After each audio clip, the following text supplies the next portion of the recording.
Good evening. I call to order this Wednesday, July 8th, 2026 meeting of the Lakewood Planning Commission at 7 p.m. Will the clerk please call the roll? Commissioner Holman. Here. Commissioner Molinar. Here. Commissioner O'Neill. Here. Commissioner Buckley. Here. Commissioner Carius. Here. Commissioner Williams. Here. You have a quorum. All right, thank you very much. Good evening, everyone. Thanks for tuning in. Thank you for those who came to join us in person this evening for our informational session. We have a fairly quick agenda this evening. Before we dive into that, I would just make one announcement just so the public is aware. We did have one commissioner, Elisa Emo Overall, who resigned this past weekend, citing personal family commitments. I just want to express my appreciation to Commissioner Overall for her service on this commission and for the thoughtful nature she always engaged with and deliberated the topics that were before us. I think her service to this commission will be greatly missed. I, in particular, always appreciated the perspective of an attorney, which at one point was a perspective we had lots of on this commission. Now it's a perspective that none of us up here are attorneys anymore. So our various expertises come and go, but that is one that I think has helped us out a lot, and she in particular helped us a lot. So thank you, Commissioner, overall, for your service, and we certainly wish you the best with everything that you have going forward. The city clerk's office has opened up a website. If you go to the boards and commissions page of lakewoodco.gov, you will see that there is an application page there for filling that seat. One must be a resident of Ward 1 to apply. But that is currently open until it is filled by the City Council. So if you're interested out there, there is an application opportunity to potentially join us up here if you're in for that kind of cruelty to yourself. Mr. Rice, will you please read our first agenda item for this evening into the record?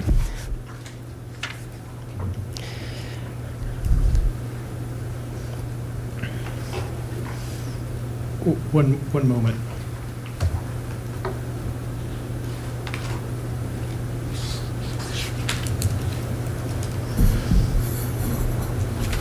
Item 3 is the Liquid E-Plan Interactive Strategy Function with a staff presentation by Christy Ivanov. Thank you. And Ms. Ivanov, good evening. Welcome. We're looking forward to this.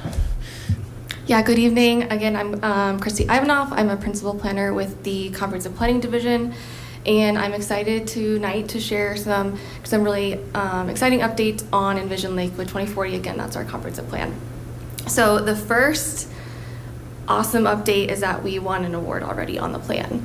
Envision Lakewood 2040 won in the Community Award category for the 2026 American Planning Association Sustainable Communities Division Awards for Excellence in Sustainability. It was announced publicly at the National Conference in April, and we received this award here. So yay, hopefully the first of many. The other really cool update is that the entire plan is now translated in Spanish. That was an important milestone for us. So that is on the website, and it's fully translated in Spanish.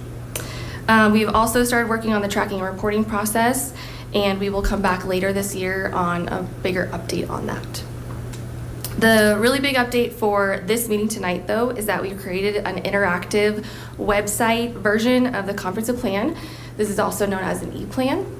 And we're just really excited because we just launched this week. And so tonight I'm here to do the big public unveiling of the website. I'm gonna need to move this over here. So I'm gonna go ahead and pull it up. Okay.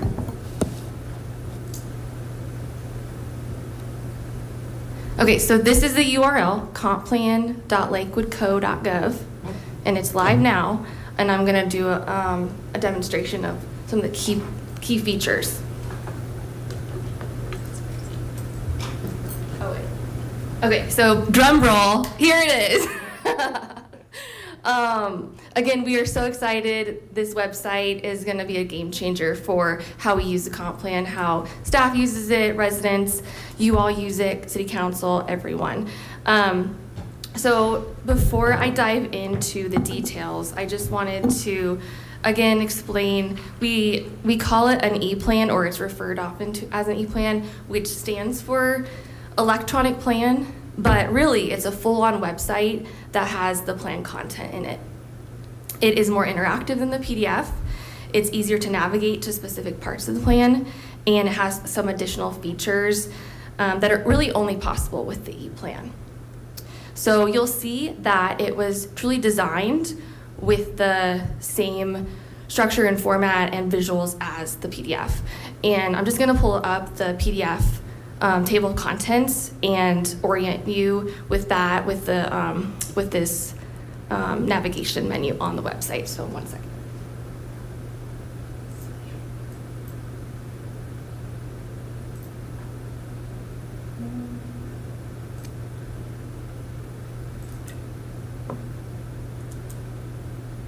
So again, this is the PDF, the adopted PDF that I'm showing right now.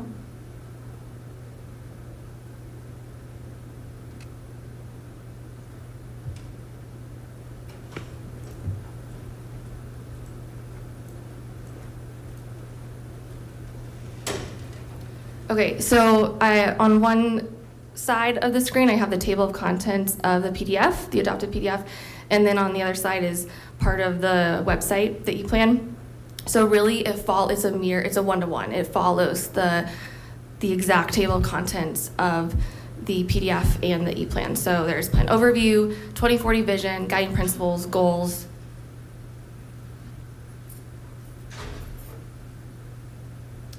Strategies, future land use, and the glossary. You know what? I think I'm gonna move this mouse like here. There we go. Okay. So, and as you remember, really the organization of this comp plan is there's the vision elements, which is the vision statement, the guiding principles, there's 5 of them, 25 goals, and 160 strategies. And then there's the future land use. So this website makes it super easy to navigate between all of those core elements of the plan. And I'm just gonna go through a few, just point out a few fun things for each of these. So in the plan overview, you can click on, the accordion on the menu, and that'll go into the planning process and acknowledgement section. The 2040 vision is where the vision statement will be, and this is where the illustration is. The guiding principles, there are these 5 cards here that visually show the guiding principles, and then you click on it, and then it'll take you to that page for each guiding principle. In addition, you can also get to it through the menu bar as well. So if I go to civic participation guiding principle, this is the exact text. It mirrors the adopted plan. So you can just quickly, grab it and read through it. And then if you wanted to scroll through a different guiding principle, you can just go on this side and get to another one. The goals are the same way, so you can go to the goal page, and this is the information about the goals, and then the relationship between the goals and the strategies, just like how it is in the comp plan PDF. And then we have all 25 goals visually listed here as cards, and you can again click on one and it'll take you to the goal page. You can also go through on the menu wherever you are and navigate to all 25 goals. So like for example, if we go to goal 1, it'll have the title of the goal, the number of the goal, and then the goal statement, as well as the image, and it'll just follow the exact PDF structure. And then it'll have all the strategies. So it has, for every single goal, it has the primary strategies and supporting strategies, and you can just open up the accordions to see the full strategy text. So let's see, if I wanted to go to another goal, you just click on it. Makes it super easy to navigate. So then The strategies page, in the PDF, we just had the whole list of 160 strategies in numerical order, which we have that here. And on the agenda for tonight, it said E-Plan interactive strategy function. So this is what this is. It's going to be so helpful, and it's really cool. We have all the 160 strategies listed, but we also have a way to filter. So if you click here, you can go to different topics here and click on them, and it'll sort by those. So like, let's, for example, say we want to go and see what strategies relate to infrastructure. This automatically will then filter all the strategies. These are all the ones that relate to infrastructure. We could even go a step further and say, maybe we want to add bikes to that list. So right now, it's showing that all 30 strategies are either, it's an infrastructure or bikes. If we wanted to say, show me the strategies that are infrastructure and bikes, we would say all. So this is all of these tags. So now it automatically, updates it for these. And you can click on this, expand all, and then now you can read through all of the strategies and the full text. And then, just like we did in the PDF, where we listed under the strategy, we listed which goals they are referenced as primary or supporting. We did the same thing here, but now you can link to them. So now you can go right to that goal and see the actual goal. And then you can go back. So this strategy filtering tool is going to be really handy. For the future land use, it's going to be very similar, where we have the main content here, and then so for the future land use, we have the future land use map, and then we have the 9 future land use categories. The map you can click on, and it'll take you to, it'll download like a whole, it'll download the map as a PDF, so you can zoom into it. You can click on each of these future land use categories from here, or you can also, again, go into the menu bar and click that way. So we can just go into one, and this should all look familiar because it's the same content. So, and then lastly, on the menu at least, the glossary, and this is, again, in alpha order, the same terms as in the PDF. And then one really cool thing about this website for the glossaries that I wanted to point out is that for anywhere there's a glossary term that's used throughout the website or throughout the plan, we have a cool pop-up feature throughout the website. So for example, so that term is, you don't have to go to the glossary to find the definition. It's just embedded throughout. So like if we go to one of these goals, I think goal 16 has a lot of terms. Wherever there's like an underline and it's dashed, that's a defined term. So it just automatically, you can hover over it, and then it automatically brings up the definition. And then you can click, and then it'll push it away. So I think that's going to be really handy too. You can also see that in action. There's a lot of places, but in the strategies, if we expand all, you can see, wherever there's, again, the underline, it's a definition, defined term, and it'll just pop up for you. So I'm not done yet, though. There's a few others, really cool things. We also link to other city plans. So this is one example where it's easy to see. So in the comp plan, we reference all the other city plans, and this is a great opportunity to link to them, to just give the PDF right away. So, Imagine Tomorrow, click on it, and it'll download Imagine Tomorrow for you. So you don't have to go search for it. And this is like wherever these are linked, or wherever they're listed in the plan in the website, it's going to be linked. So I'm still not done yet, though. So many more cool features. So anywhere, as I mentioned, we translate the entire plan to Spanish, right? So anywhere on the website, you can always go and translate, or you can always go and change it to Spanish. So you just go to this language button at the top and switch it over to Spanish. So the entire website is both English and Spanish. And then also you can download the PDF either on the homepage right here or at the top, anywhere on the website. And then the same thing goes with, if you go to Spanish, you can download the PDF and it'll be in Spanish.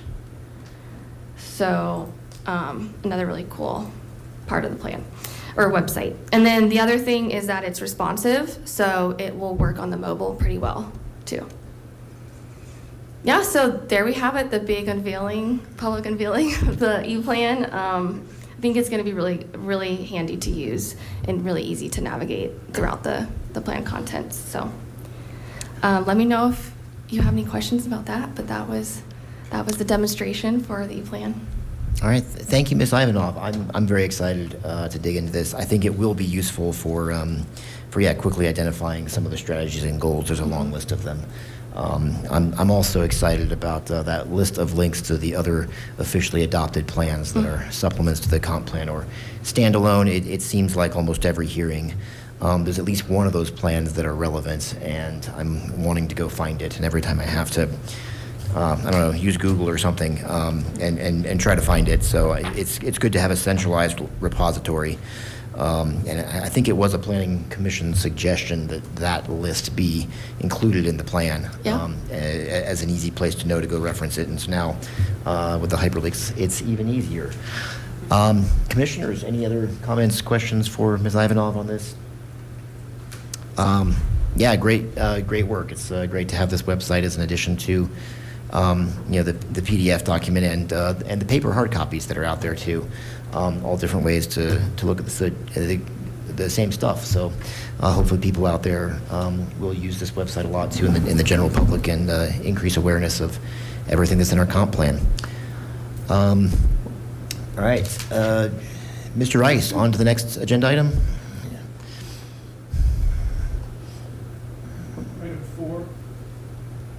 Item 4, the DOLA requirements, Senate Bill 24-174, strategic growth and water supply, staff update on these two items.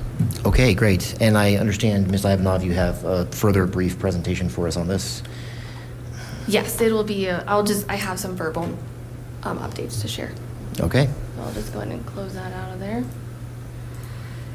So for this next agenda item, I'll share a few updates on SB 24-174, and just to clarify, these are related to the comprehensive plan and not to zoning. So SB 24-174 is a state law that now requires comprehensive plans to include a water supply element and a strategic growth element, and there are specific requirements for each. Staff has been in communication with Department of Local Affairs, DOLA, peer jurisdictions, Denver Water, and Denver Regional Council of Governments, DRCOG, on regarding these requirements. The good news is that Envision Lakewood 2040 was just adopted last July and already includes guiding principles, goals, and strategies related to water and strategic growth. And the future land use map also takes these policies and analysis into account. So just a few notes for each of these elements. For the strategic growth element, the state is using the term strategic growth, but really the intent here is to ensure communities plan thoughtfully for future change in a way that aligns land use, infrastructure, housing, transportation, water resources, and more. So this is really captured throughout Envision Lakewood 2040 and specifically called out as future land use in the plan. And future land use is incorporated within many of the plan's goals and strategies, and then it's geographically mapped in the future land use map. For the water supply element, water conservation is part of the sustainability and climate action guiding principle, and it is incorporated throughout the plan's goals and strategies. Almost all potable water in Lakewood is supplied by Denver Water through 20 different master meter districts. And so the city has regularly coordinated with Denver Water for several years to quantify city-wide water use. Also, Denver Water has indicated that there is sufficient long-term water supply to accommodate the future land uses outlined in Envision Lakewood 2040 in the city. So, and also for decades, the city's planning process for new development requires water districts in Lakewood to review whether their facilities and infrastructure can support additional water use for a proposed development. It's already part of the city's permitting process. As part of the water supply element requirements, staff will be sending out a survey to water providers soon to gather additional information. So those are the main updates that we have for these two elements right now. We will share more information when we have them, but I'm happy to take any questions about this. So yeah, that's it. All right. Yes, I have a number of questions about this item. I was this past weekend reviewing the text of Senate Bill 24-174 to try to understand these requirements better. On the strategic growth side, I did note that it requires several things of what a strategic growth element is. And it talks about strategies of preventing sprawl, which is all well and good.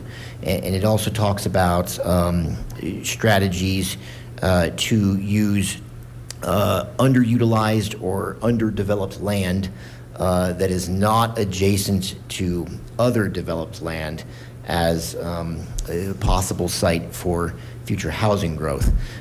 Generally, when I think of undeveloped land next to other undeveloped land and it becoming developed, that's something that a lot of people might legitimately call sprawl. And so the text of the statute that we've been given to work with in that way, to me, seems to contradict itself a bit. I don't know.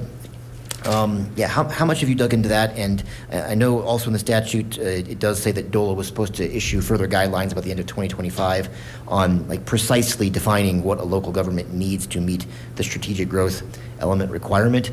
So can you elaborate on that a little bit more, if they've done anything to maybe disambiguate that inherent contradiction, or how Lakewood's interpreting that, and what it means for us? We don't have all the details yet, but we have Okay. been working with DOLA and DRCOG, as I mentioned, in Denver Water on the water supply. Yeah, we're working through it. Okay.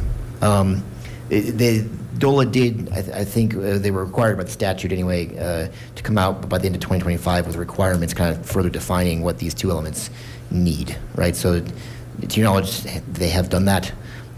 They have provided some additional resources, yeah. I think everyone's still working through these requirements, honestly. Okay, and trying to understand them. Yeah.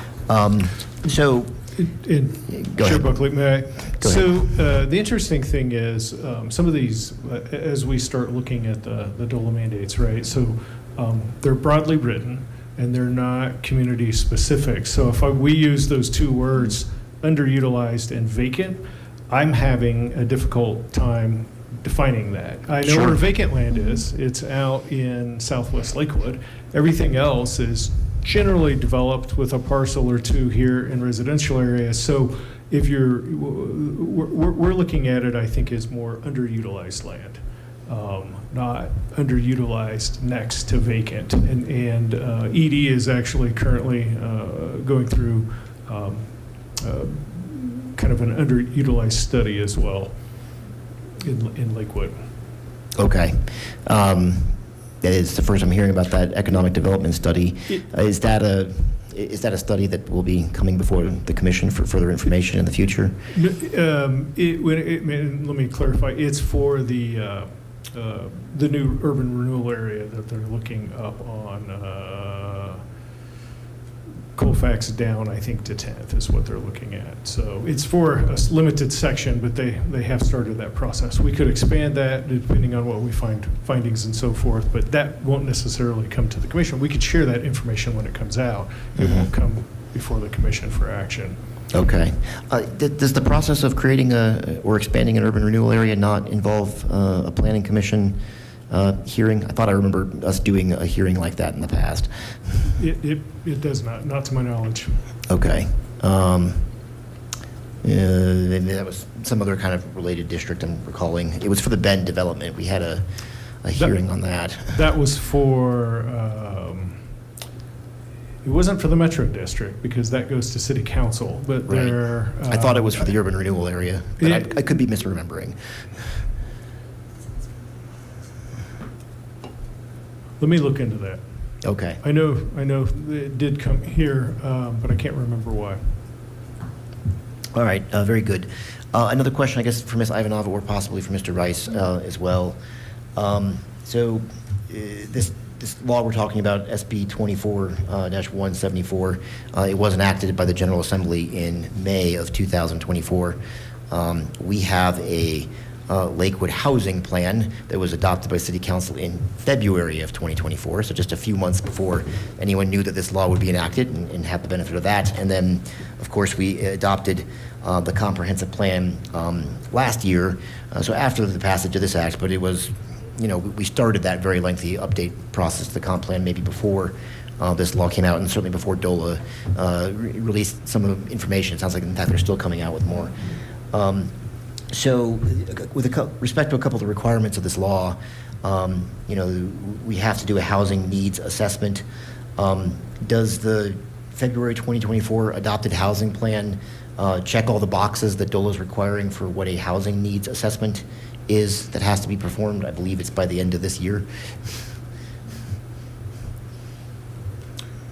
By the end of the year, If my notes are correct, if I read the act correctly, there was a housing needs assessment that every local government has to complete that's subject to the act by the end of 2026.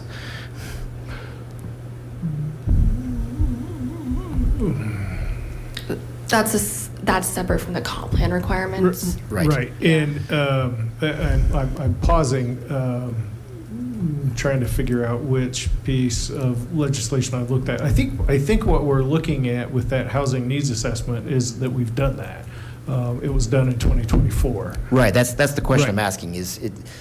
We did the assessment in 2024, but Right. a few months before this became the law. Right. Later in 2024, the law goes through a lot of steps to define what actually a housing needs assessment is. I guess the heart of my question is the housing plan we did, which certainly assessed our need for housing, that was done a few months before this law went into effect, does it check all the boxes of what a housing needs assessment is, or are we going to have to go back and maybe update a few elements of it to come into compliance? I think Ms. Stanik's going to address that. Yes, thank you, Chair. So my understanding is that the city submitted its strategic housing plan that it commissioned back in 2024, and the city was told that it did not meet every single piece of criteria. What we were able to do, however, is city staff was then able to work with DRCOG. They had a regional housing needs assessment performed, which included Lakewood as an area. And DOLA was amenable to accepting that in lieu of the strategic housing plan. So the city does not need to do anything else to fulfill that requirement. Okay, so we're in compliance. That Yeah, was so the yeah, heart so- of my question. Yeah, so we technically submitted two different plans: our own strategic housing plan, as well as the DRCOG regional housing needs assessment. And I believe it was Chris Connor who got the final word that they accepted the regional housing needs assessment. Okay.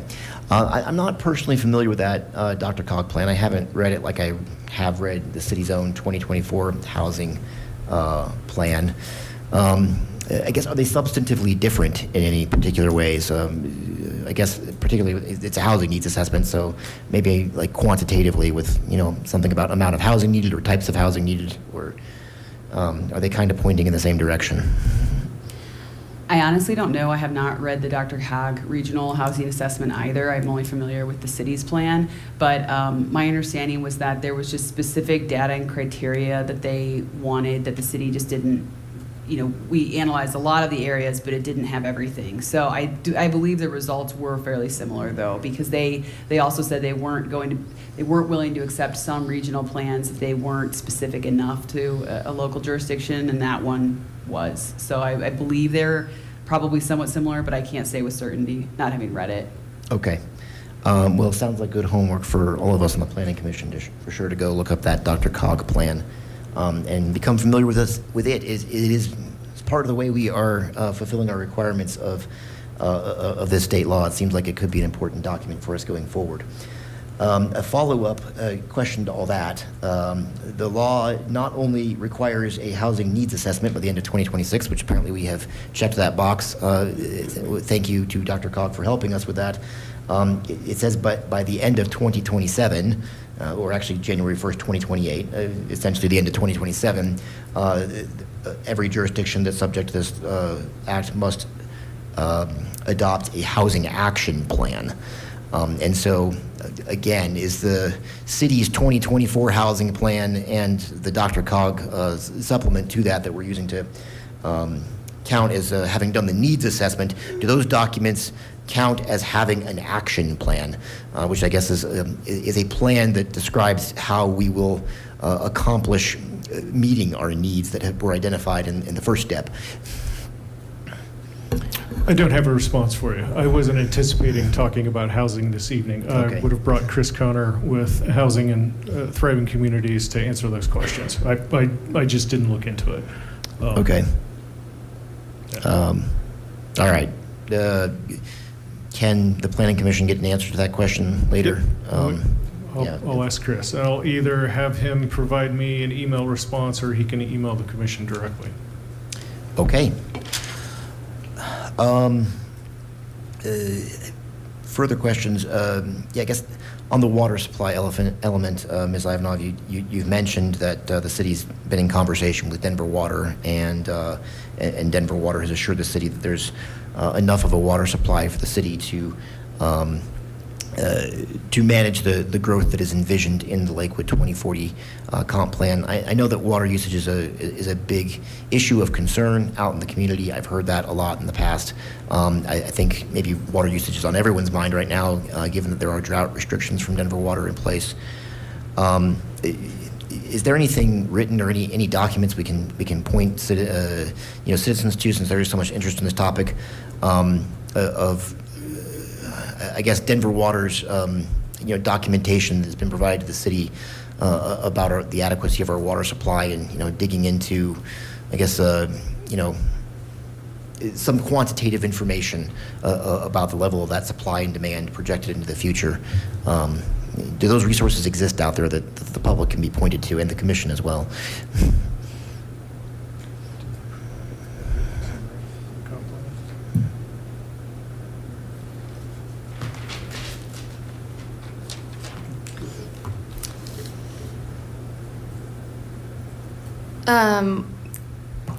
I don't have those details at this time. We can get back to you on that if there is actual resources or online information around that. Okay. Yeah, if that's publicly available. All right. Yeah, I think that would be useful information to share, not just with the Planning Commission, but to, I guess, prominently share it with the public. The demonstration you just did of the electronic comprehensive plan website is I think going to be a great resource for the public understanding the contents of that document. Just I couldn't help but see when you were flipping through it, community engagement and transparency were some of the goals within that plan. I think topics that we know are of great community concern and interest, like water supply, any documents we have on that that supply the information, being readily and easily publicly available, would further those goals of, I think, transparency and provide a way for people to be engaged in those topics, which there's certainly lots of community discussion about. Commissioners, are there any other questions on this plan? May I topic? ask, Sure. is there something specific that you're looking for? Well, as Ms. Ivanov alluded to, the city is in regular conversation with Denver Water about our water supply, and she stated that Denver Water has stated that there's plenty of water supply for Lakewood's future development as envisioned in the plan. That must be written somewhere, somehow, in some format, some report, some documentation, something that's available to share with the public, that is the basis for that statement that Ms. Ivanov just made, is really all I'm looking for. Okay. All right, I'll take a look, because one of the resources we use is Dr. Cog. They do regional studies, and we rely on that. The other thing is we do referrals, And it may be as simple as something coming back is you have supply in this area, a simple statement. And we also work with, I can't remember, there's 26 or 28 water districts. So there may not be something other than the report that Dr. Cobb publishes. I'll look into it and we'll come back with something on water. Okay. Commissioner Holman. Thank you, Chair. I did just find on Denver Water's website that they have a supply and demand report.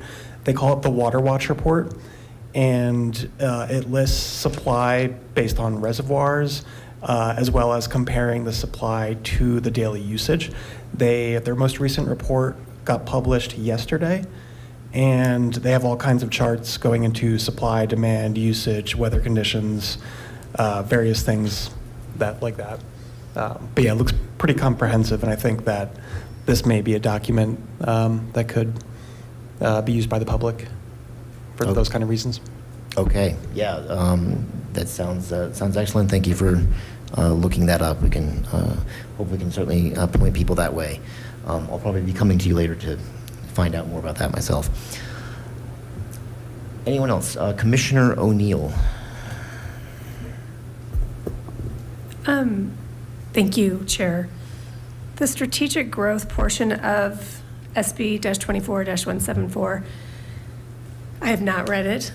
Is it only focused on housing, or is it focused on industry as well? So as I mentioned, the term that the state is using for strategic growth, really the intent is to ensure that we plan thoughtfully for future change as it relates to land use, infrastructure, housing, transportation, water uses. So like really just strategic planning for the future.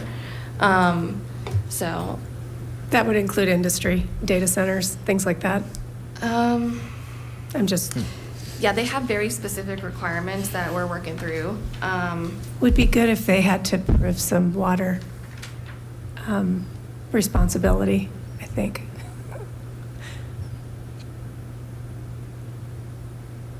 Yeah, I'll add that to we'll look into that. Thank you. Yeah. Okay. And Ms. Ivanov, is there any future action coming back before the Planning Commission with respect to either the strategic growth element or the water element of something like a formal amendment to the comprehensive plan that staff is envisioning? Is that needed per staff's conversations with DOLA? As of right now, we don't have those full details yet. So as soon as we do, we'll let you know what that would look like. Okay. Will letting us know look like coming back for another informational session at one of our meetings, or what will that consist of exactly? Most likely, we'll do an info session, and then if we do have to bring something back, we'll be looking at action. So it'll be hearings. We're hoping we don't have to do that. As you use the example of the housing assessment, we've completed several items just before these bills come out. We're hoping that we can say the current comp plan does what it needs to do and so forth. And so it's a process of going back and forth and working with DOLA to do this. So they do give extensions if you're working towards satisfying the mandate and so forth. For instance, I'll use again, as I was mentioning, the DOLA mandates are very broad. I went through specifically with accessory dwelling units. We comply with their mandate for that. Back and forth several times, and I eventually had to have a one-on-one meeting with the planner where we were pulling up the Lakewood Code and going back and forth. Because they were saying certain elements that they were asking for were not in the zoning code. They didn't know where to look, right? So you do the search for accessory dwelling units, you come to a certain part, but there were other pieces of the code that they were asking for to support this that didn't necessarily use that terminology, and they didn't know where to look. So it's just they can't be fluent in every individual entity's or community's land use documents. So Takes some back and forth. Got it. Okay. So there's ongoing discussions with them, it sounds like, to even determine the extent that we have to update our comprehensive plan to come into compliance with these. Right. It was kind Requirements. of a heads up. These are 2 new items. We're working on 2 paths kind of moving forward. We may or may not be back to the commission. Whether we're back or not, we'll let you know the results that we end up with from DOLA. Okay. Any other questions? All right, great. We did online provide an opportunity for public comments. So I think we did get 1 public comment on this topic and 2 on the next that I saw as a few hours before the meeting. So I want to thank those people who took the time to comment on Lakewood Speaks. We do have a handful of people in the audience here. Is there anyone who would like to speak on this particular topic about Senate Bill 24174 who's present? Yes, sir. Should I just come up? Yeah, please come up. All right, yeah, just state your name for the record, and you'll have 3 minutes to speak. The light will go green when you begin, yellow after 2 minutes, 30 seconds, and red at the end of 3 minutes. But after your 3 minutes are up, we may have questions for you. Go ahead, sir. All right. Thank you, Commission. My name is Max Nardo. I work on housing and sustainable land use at the Southwest Energy Efficiency Project. I have been tracking these statewide discussions around water supply elements and strategic growth elements. My perspective on what the strategic growth elements is calling for is a differentiation between underutilized infill lands and undeveloped land that is further out. And for this latter, the sprawl land, if you will, the strategic growth guidance suggests an emphasis on really looking at what are the fiscal infrastructure needs and the service needs and the long-term fiscal costs to have a clear-eyed understanding of that area. So that's my 2 cents on it. On water supply elements, I think only 2 have been submitted to the state so far, so we don't have a lot of evidence to draw from, Berthoud and Hotchkiss. But your award-winning comprehensive plan is definitely on the right track in our view, specifically Strategy 40, which calls for water-efficient homes by ensuring that the city codes support water-efficient development. So we have a historic drought. City codes and housing and zoning are a really strong way to lock in water savings that last without kind of ongoing watering restrictions and things like that. So your plan says water efficient development. So what is that? Shower heads and low flow appliances get a lot of the attention in this space, probably a disproportionate share of the attention. The big lever is outdoor irrigated water use. We draw on the Keystone Policy Center's Water and Growth Dialogue 2018 report. The state draws on this a lot as well. This report finds that townhomes and small attached multifamily forms use about 1/3 of the outdoor water use as typical single-family homes. So I think that's your big lever right there. I would encourage you to keep that in mind. And if you do end up updating your comp plan with a water supply element, I would encourage you to publish data on this to help daylight this discussion. If your townhomes are using 1/3 as much outdoor water as your single-family homes, I think people don't know that. And I think if this helps with the public discussion to have local, accurate, publicly sanctioned data drawing these comparisons, I think that would help raise the level of public awareness about how efficient smaller attached homes really are. Berthoud has an example of this in their water supply elements. I think I'm out of time, so I can't say it. Lastly, I would say in this growth should pay its own way discourse, consider your tap fees. The water supply element is not the mechanism to update your tap fees, but you can draw attention to these. Tap fees or water system development charges for water rights, they should take into account the differential in large water use homes and small ones, so there's a correct price signal there. All right. Thank you, Mr. Nardo. Thank you, Mr. Nardo. Yeah, your time is up, but the commissioners do have questions. Commissioner Williams. Thank you, Chair. Thank you, Mr. Nardo. Thank you for being here. I just would, as you are likely aware, we recently had a big public conversation and vote around our zoning use in this community. And I just want to make sure that I heard something right that you said, because there's some concern around folks moving to our community and that having a really serious impact on water use. And given we're in a drought, that's a really big concern. And there's this concern that a growing population means greater burden on water. But I want to make sure I heard this right, that townhomes and mixed-use homes use a third of the outdoor water that a single-family home uses. And can you maybe unpack that a little bit more for us and help us understand how that can be consistent with sort of this concern on a growing population? I'm just trying to make sure I'm understanding both of these concepts from your perspective. I know it's a little bit outside the context of what you were hoping to talk about today, but I'd really appreciate that.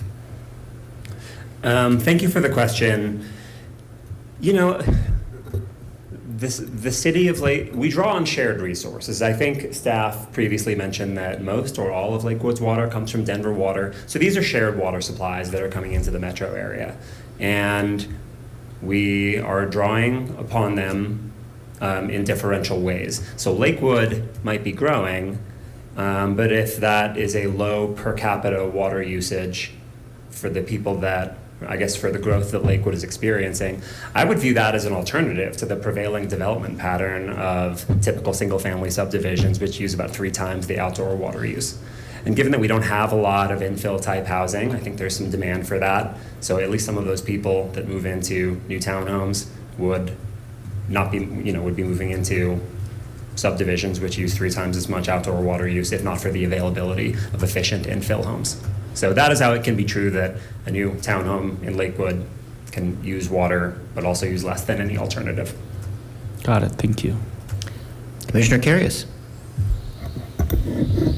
Thank you for coming and speaking. Sorry, can you hear me? I don't know, it's close enough. I heard a lot of kind of strong towns-oriented language in the way you're talking about water usage and fiscal sustainability for Lakewood, but at the same time, you brought up tap fees. I wanted to ask a little bit more detail on that, because one thing that we're seeing is in a lot of newer developments, those fees are placed on newer builds, new construction, that raises the costs of, homes or smaller homes even for the next generation of people who want to move into an area. How can the city maybe find a balance? You said to price it appropriately towards its usage, but we also want to factor in the account that younger people are looking for homes and maybe don't have as much money to afford those types of fees that often get passed on to newer homeowners. What types of balances would you recommend in those cases? Thank you for the question. Part of that is a political balancing decision, and the elected officials here, and more importantly, I suppose, in the water district that are setting these fees, it's up to them how to balance these interests. I would submit that pricing water in proportion to the cost to supply it, which is mostly the water right, and then to a lesser extent the infrastructure to connect it, that would at least set an efficient market signal. So if somebody wants to move into an apartment, they are not cross-subsidizing a thirstier form of land use. And in some ways, let the market sort it out and make sure there are no cross-subsidies in there. I don't think your water supply element is a place to set those fees. Obviously, it isn't, but it's potentially a place to daylight that dynamic. All right, thank you. Commissioner O'Neill. I think I don't have a question anymore. Thank you. All right. Yeah, and I have a follow-up question for you, Mr. Nardo, about that. Lakewood is maybe a unique jurisdiction in that we have about 26 different water districts within the boundaries of our municipality, which is quite a lot to manage. And so my understanding is that generally it's all those water districts that set tap fees. One of those 26 water districts is a city-run water district, but it covers a very, very small area just in Ward 2. And so, the great majority of our city is not actually directly under, the city's control, city council's control, for things like tap fees and how to price them efficiently.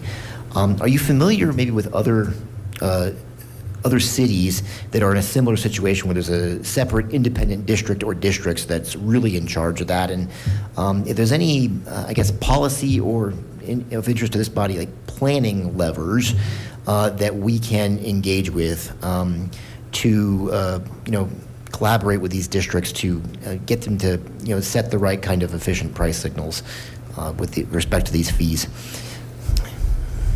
Thank you for the question. The resource I draw from is a dissertation by an economics student analyzing, I'm trying to remember his name, so I will email this to you after I'm done testifying. But an economics PhD student did a breakdown of how variable tap fees are throughout Colorado, and especially the Northern Front Range, where tap fees get really expensive, doing an analysis of how sensitive the tap fees are compared to usage. So there's at least the beginnings of a model for how to look at proportionality between tap fees and use. So I'll send you that. Again, you've noted that there are different elected bodies that set a lot of tap fees. So I think the scope of this one on the planning department would be to draw public attention to this and to lay out some of how these inefficiencies might be priced in your water. That might be as far as you could take it here. Okay. Yeah, it is always a difficult discussion here, right? Because the city itself does not control so much of the tap fees in Lakewood. But yeah, we are certainly always open to these conversations with the water providers, and as staff has alluded to tonight, these conversations exist and are ongoing with Denver Water and with the others. Going back to your stat, you mentioned the average townhome or small attached home uses about 1/3 of the water as a single family home. Like Commissioner Williams, I am always astounded by statistics like that. Is the story 100% just outdoor water use, like watering a lot of thirsty lawns? Is there anything else that's breaking it down that's really that magic that explains why attached units are so much more efficient? It's almost all outdoor water use. Okay. I'll post this in Lakewood Speak, so if anybody's listening, they can see both of the reports I have referenced tonight. It's a pretty short report. It's a pretty simple breakdown. It's almost all outdoor water use that makes up the difference. Okay. No, that's good to know. Are there any other policy levers maybe within the city's control, like that could go into zoning or somewhere else in municipal code, that you would see as a model that we could address that outdoor water use, in a different way, right? So, development is one thing, like the types of developments, and encouraging more compact attached developments is certainly a strong lever, so that our future development is better than that hypothetical, alternative somewhere else outside of Lakewood. But also, we've already got 155,000 people living here, right? And in a lot of single-family homes too. So, what other best practices do you know that you might recommend to address that outdoor water usage side of the equation? The state provides a couple of models. Mostly affecting new development, but the turf replacement law is a pool of state funding to help replace thirsty turf with drought-tolerant or native plantings. It's a bit expensive. There's a big public subsidy there.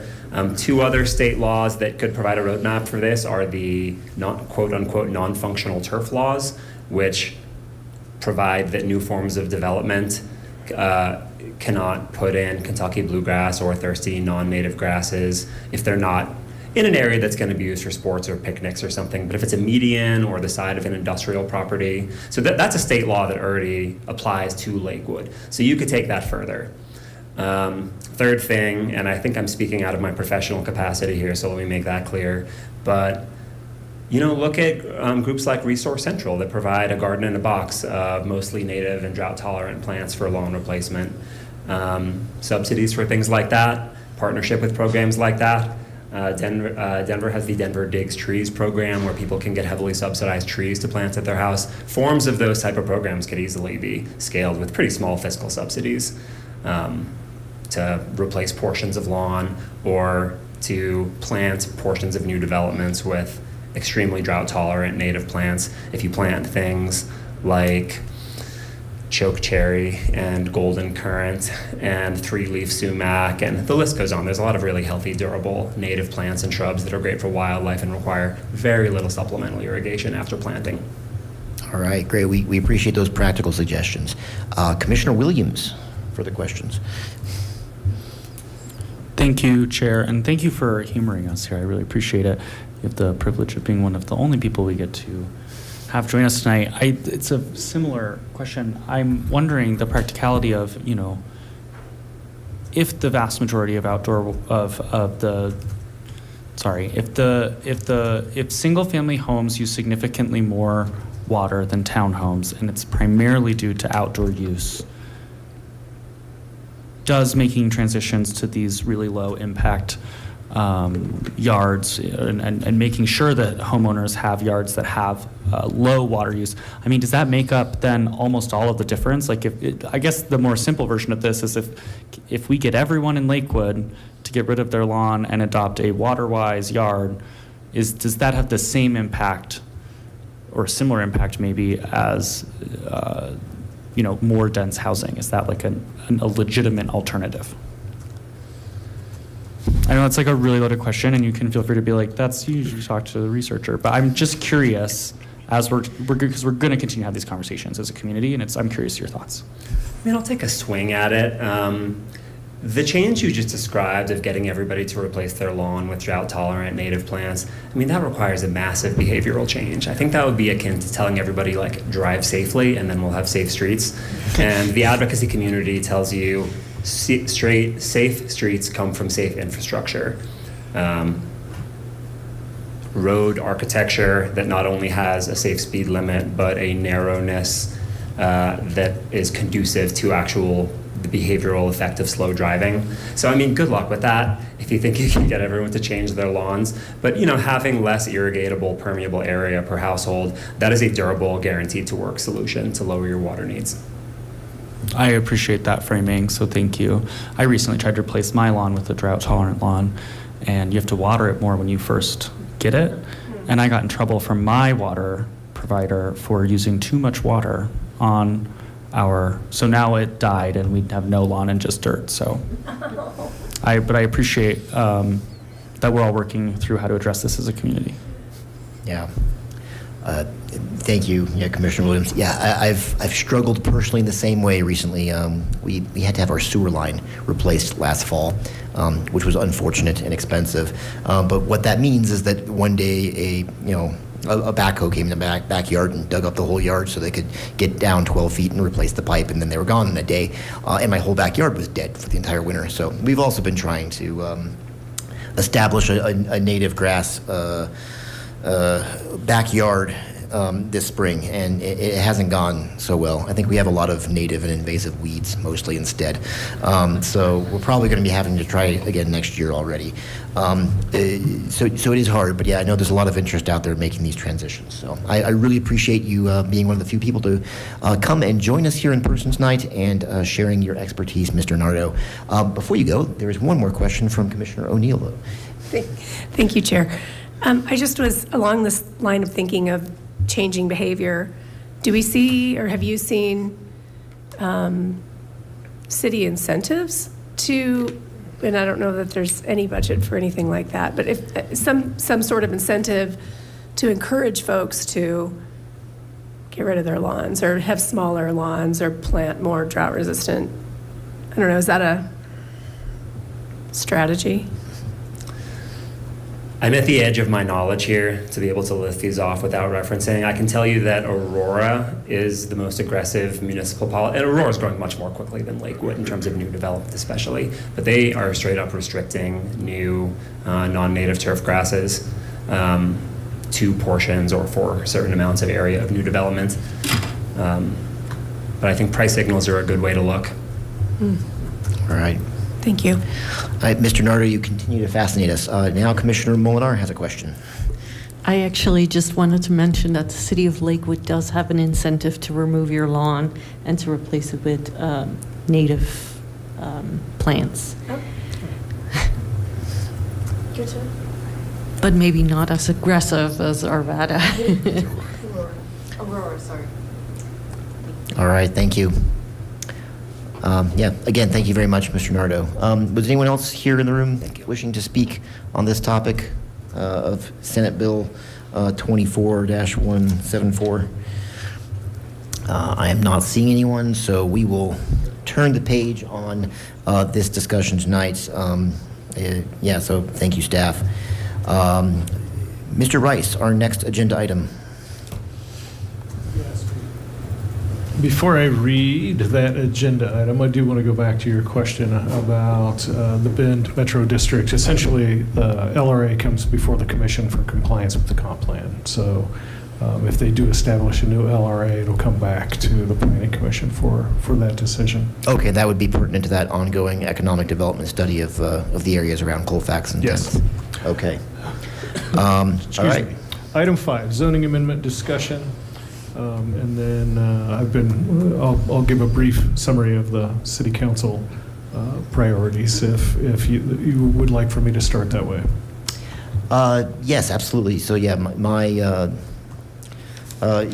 knowledge is that on June 15th, the city council did hold a study session, and so I will let Mr. Rice summarize kind of what came out of that study session. But it was a discussion on next steps with the zoning ordinance. Just as background, I'm sure most people in Lakewood, especially anyone watching this meeting, is aware. We did adopt a new ordinance last year. It got repealed in early April in a referendum, by the voters, and so there were a lot of reforms in that zoning. Some may be much more controversial than others. The controversial one speaking to the reason why it got repealed. But there is some city council interest that in revisiting those items. And so, Mr. Rice, I'll let you take it away with your list of outcomes from that and possible next steps. The council, as Chair Buckley mentioned, the June 15 meeting, they came up with 8 broad categories: accessory dwelling units, adaptive reuse along the commercial corridors, parkland protection, tree preservation, compliance with state laws, state mandates that are coming down, technical changes, and I can explain that a little more. A new concept, a residential district opt-in, was kind of a concept not discussed before, and then coming up with a cap on single-family homes. So those were kind of the 8 broad categories from City Council. They did ask staff for one thing. They would like a kind of a red line compare of the version of the zoning code that the Planning Commission sent to City Council. So the document they began with when they started their series of 4 hearings, and then what that looked like with the final versions that they actually voted on. So we're working on doing a compare between essentially what I'll term the Planning Commission version and then the final council version. So, and then we're going to coming back in September. They're looking at doing another study session with some staff's thoughts on where we should start on those 8 topics. Okay. The question, can we have those 8 topics listed just one more time, a little slower? I think we were all trying to write them down here. If you could just go through them one more time. Yes, slowly. I'll go a little slower. Accessory dwelling units, adaptive reuse along commercial corridors, parkland protection,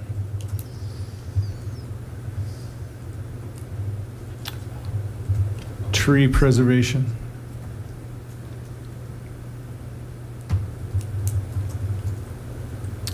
compliance with state laws,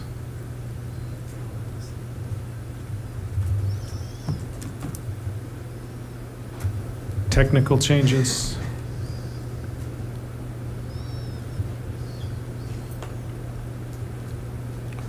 residential district opt-in,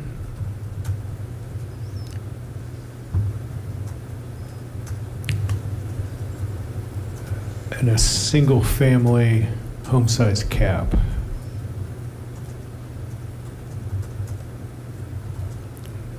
Okay, thank you. Did everyone get all those? All right, seeing more head nods and contentment up here this time. Thank you.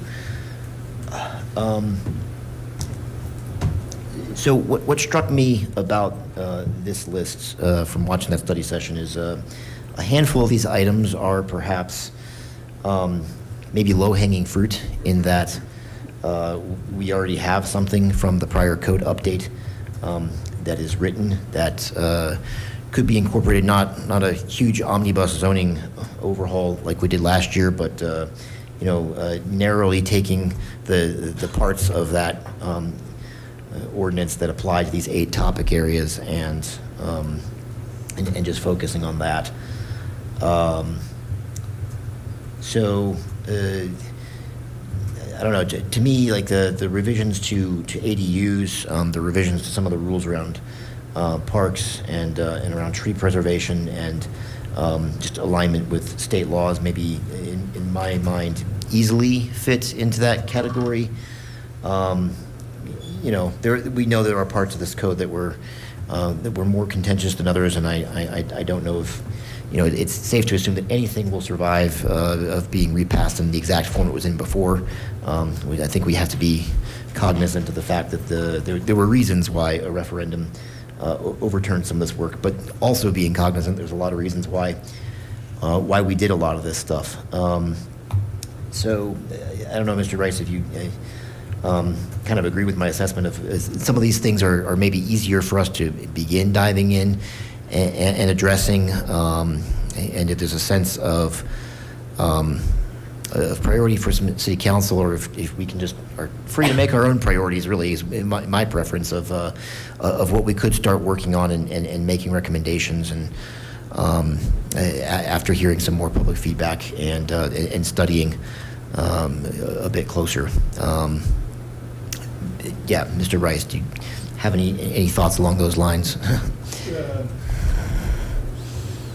The technical changes is one of the items that I feel the commission could look at relatively easily. Most of that was kind of staff documentation since 2012 on things that weren't working in the code. We had the addition of the enhanced development menu. We proposed some changes to that as well. So it's kind of this evolution of the ordinance itself. It wasn't significant policy changes. It was how do you make the zoning code more clear, both for the people that live here and the people that work here and the people that develop here. So that would be an item that the commission could look in to relatively quickly. The parkland and the tree preservation are kind of tied together, but we did propose some protections in the draft related to parkland, so we could go back and revisit those as well. Bulk playing, bird safe glass, those type of items. And accessory dwelling units also is probably an easy one that we could tweak a little bit to either enhance what we've proposed with accessory dwelling units and be more consistent with the state law. Yeah, for sure. And yeah, personally, I was a little surprised ADUs was on the top of the council's list. We revised that ordinance separate from the 2024 omnibus zoning overhaul. We had revised, or 2025 omnibus zoning overhaul. We significantly revised the ADU rules. I think it was in 2024. So they're not that old, and I think they're already pretty close to compliance with state law requirements around ADUs. But I'm certainly willing to look at them, knowing that it's not a huge lift. I recall we actually changed those rules in last year's zoning update to a very small degree. Commissioner Carius. Yeah, going off of kind of the same area question for Paul. One of the things, I know you mentioned the technical updates. I agree. I think that's pretty straightforward. The Planning Commission could help with that, and Council probably would find it boring. The other one, the residential zoning opt-in, I also watched the meeting, was going through different things. There are different examples of this in different cities, and so I was kind of thinking maybe if city council members are watching, planning commission would probably be happy to look up others versions of this that exist. I know of an example already in Denver. I watched their process, so I'll go through. It would essentially follow along the process of rezoning, but it would be a legislative rezoning where essentially the city council member would be able to work on behalf of a neighborhood in their district and be the person who brings it through and represents their district to the planning commission to ask for a larger zoning in their neighborhood. That kind of sounds like what they're looking for. So I know Denver has this process and has already started testing it. Pretty easy to copy and paste some of these things. So I think other than that, I was kind of wondering, where do we want this conversation to go today? And maybe this is a question for the chair as well, because I know these topics are kind of up in the air. And besides that one thing that I want to get out, like I'm sure many people on this commission could talk for a long time about these 8 specific topics, but also it doesn't really feel like now is the time because we don't have a direct mission from council, nor have we, been given any specific tasks to do so. Sorry, my Invisalign is screwing up my voice. Can't speak. That's it.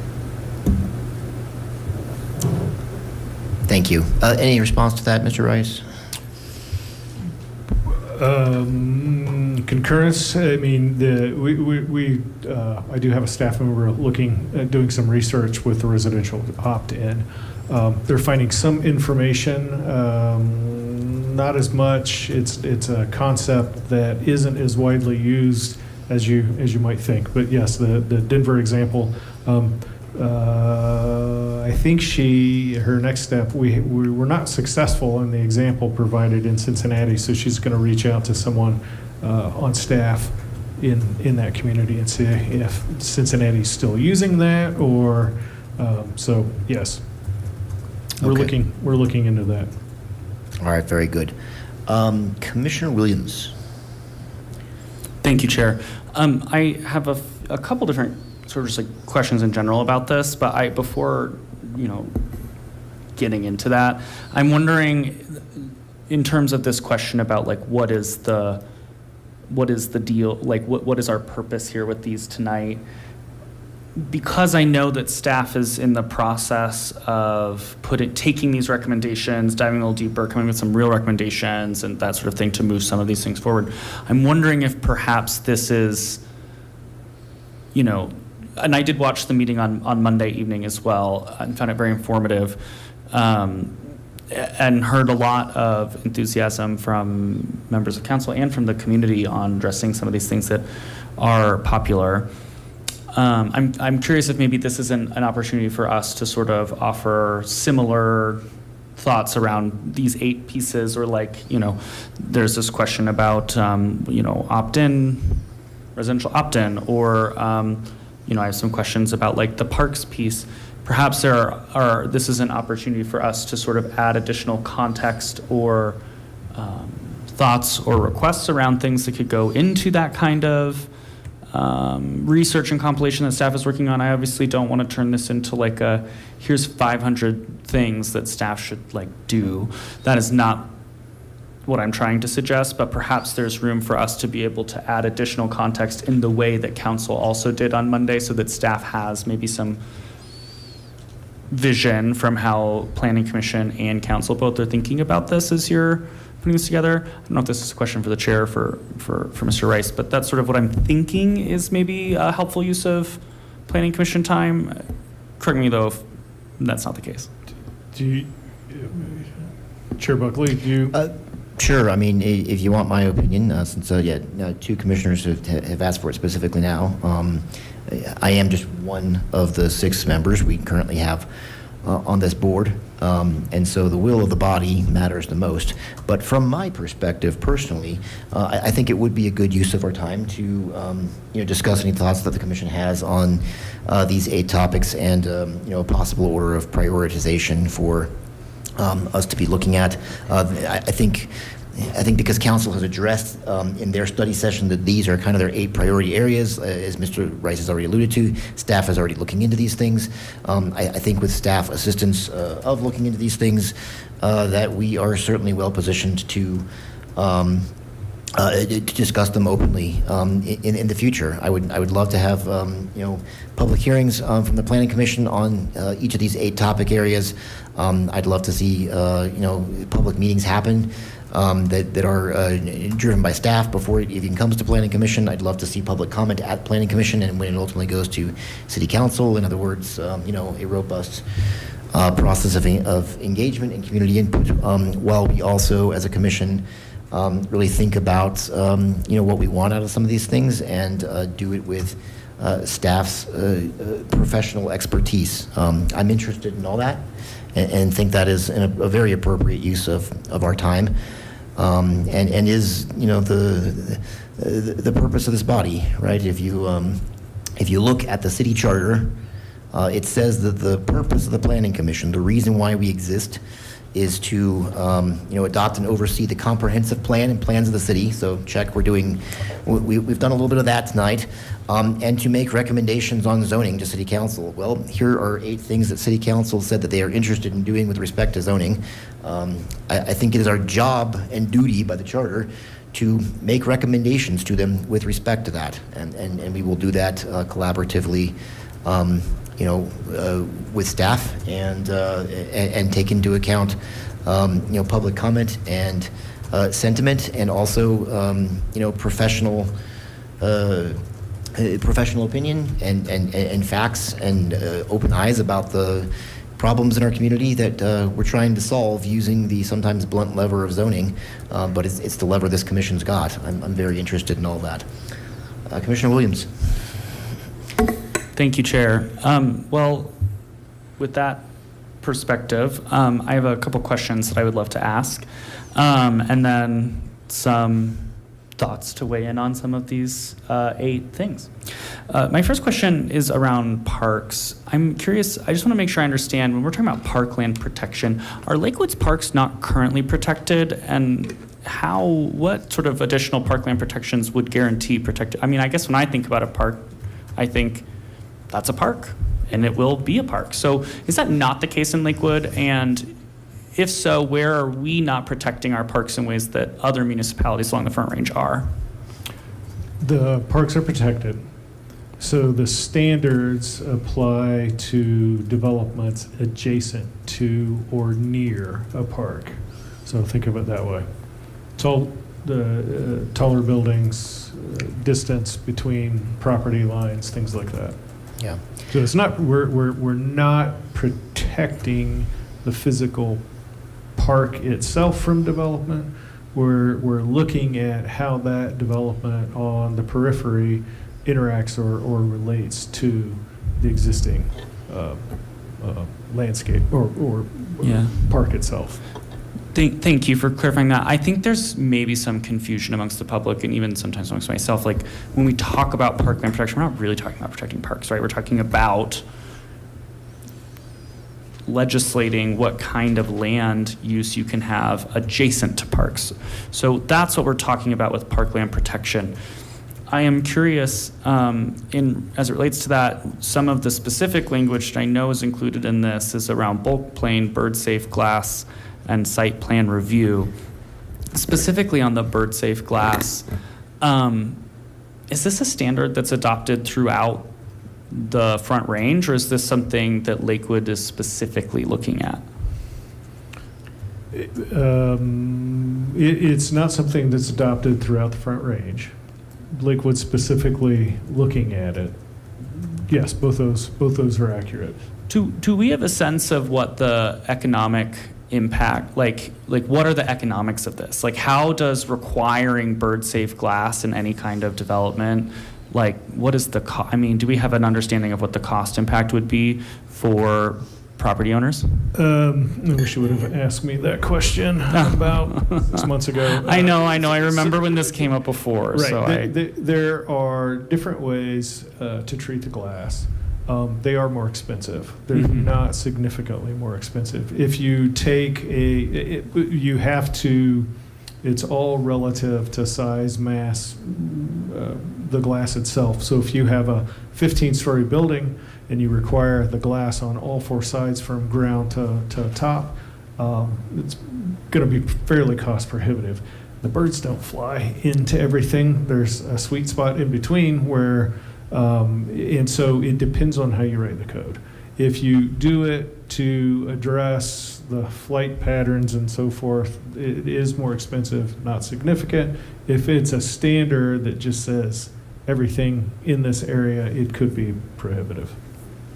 That's really helpful. Thank Yep. you. I that does jive with my memory around this, that the birds don't usually fly, I think, like above like the 4th story or so, like it's all sort of 4 stories down.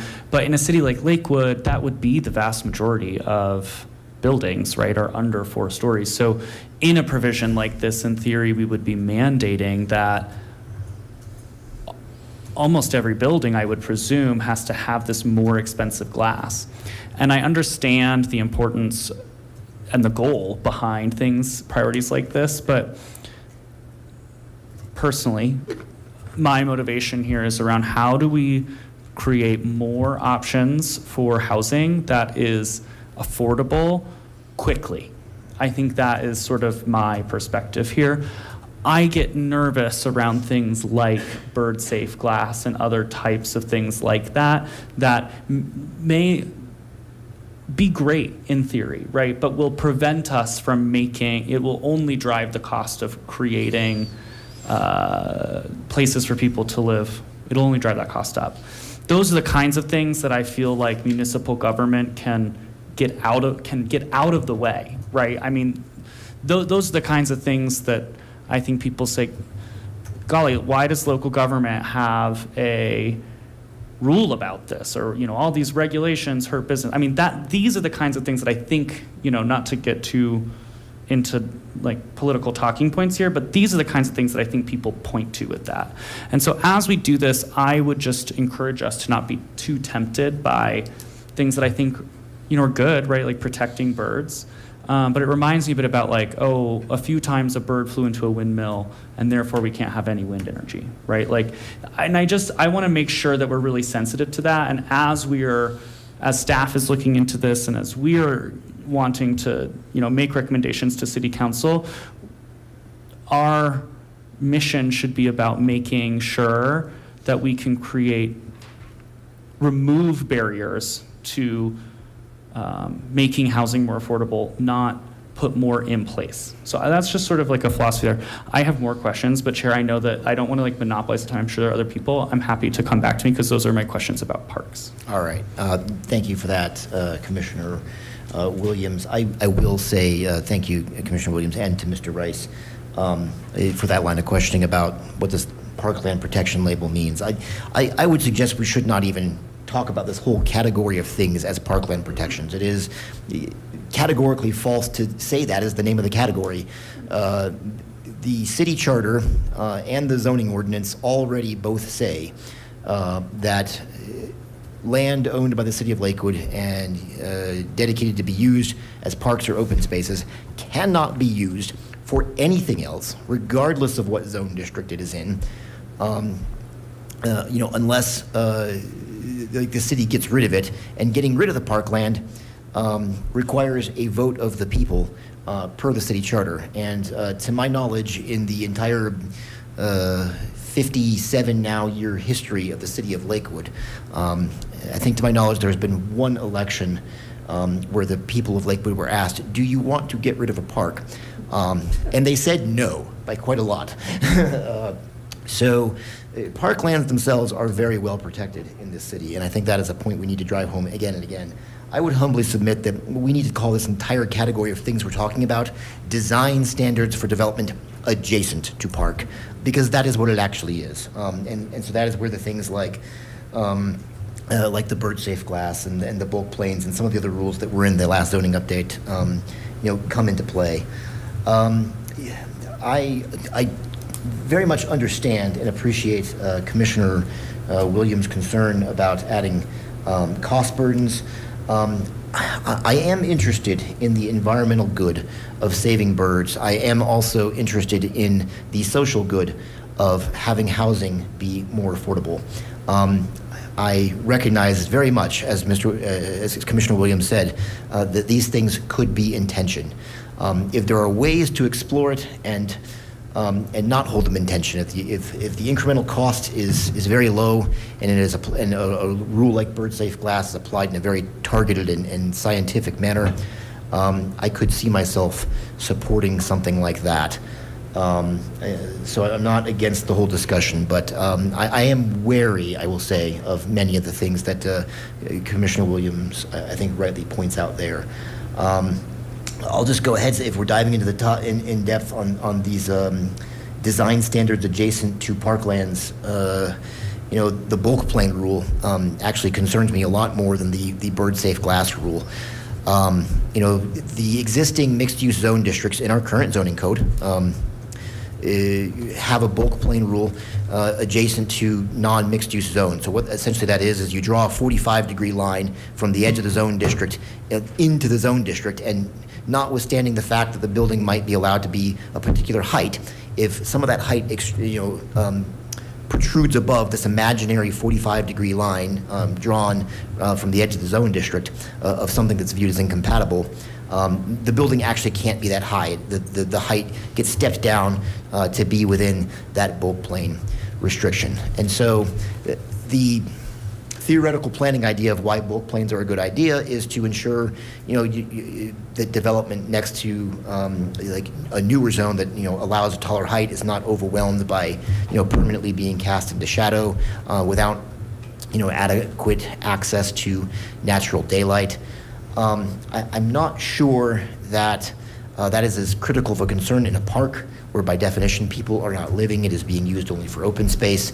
There could be some concerns about shade in parks. There could just as easily be benefits of having more shade in terms of a different plant zone where different kinds of things can grow. And moreover, the philosophy behind implementing this kind of bulk plane in areas adjacent to a park very much strikes me as something we're saying that our parks need to be protected from taller buildings where more people can live next to the parks. And that's just an idea that strikes me as fundamentally bizarre. Our parks do not need protecting from people who might live near them and enjoy them. I think people probably want to live near parks that they can enjoy. And to create a more livable and sustainable Lakewood, I'm interested in getting more people, as our city continues to grow and develop, with greater access to outdoor green space. And I think a bulk plane rule restricting the size of buildings next to parkland directly contradicts and goes against the idea of allowing people to have access to the outdoors. So yes, I guess when the time comes when we dig into this category of design standards next to parklands, we have quite a lot to talk about, it seems like, on this commission already, between the bird safe glass and the bulk planes, and there are additional rules in last year's zoning update too that could fall into this category. All right, I've spoken quite enough, and there's lots of lights on. May Commissioner, I Mr. share a Rice, comment? before I go to the commissioners, go to Mr. Rice.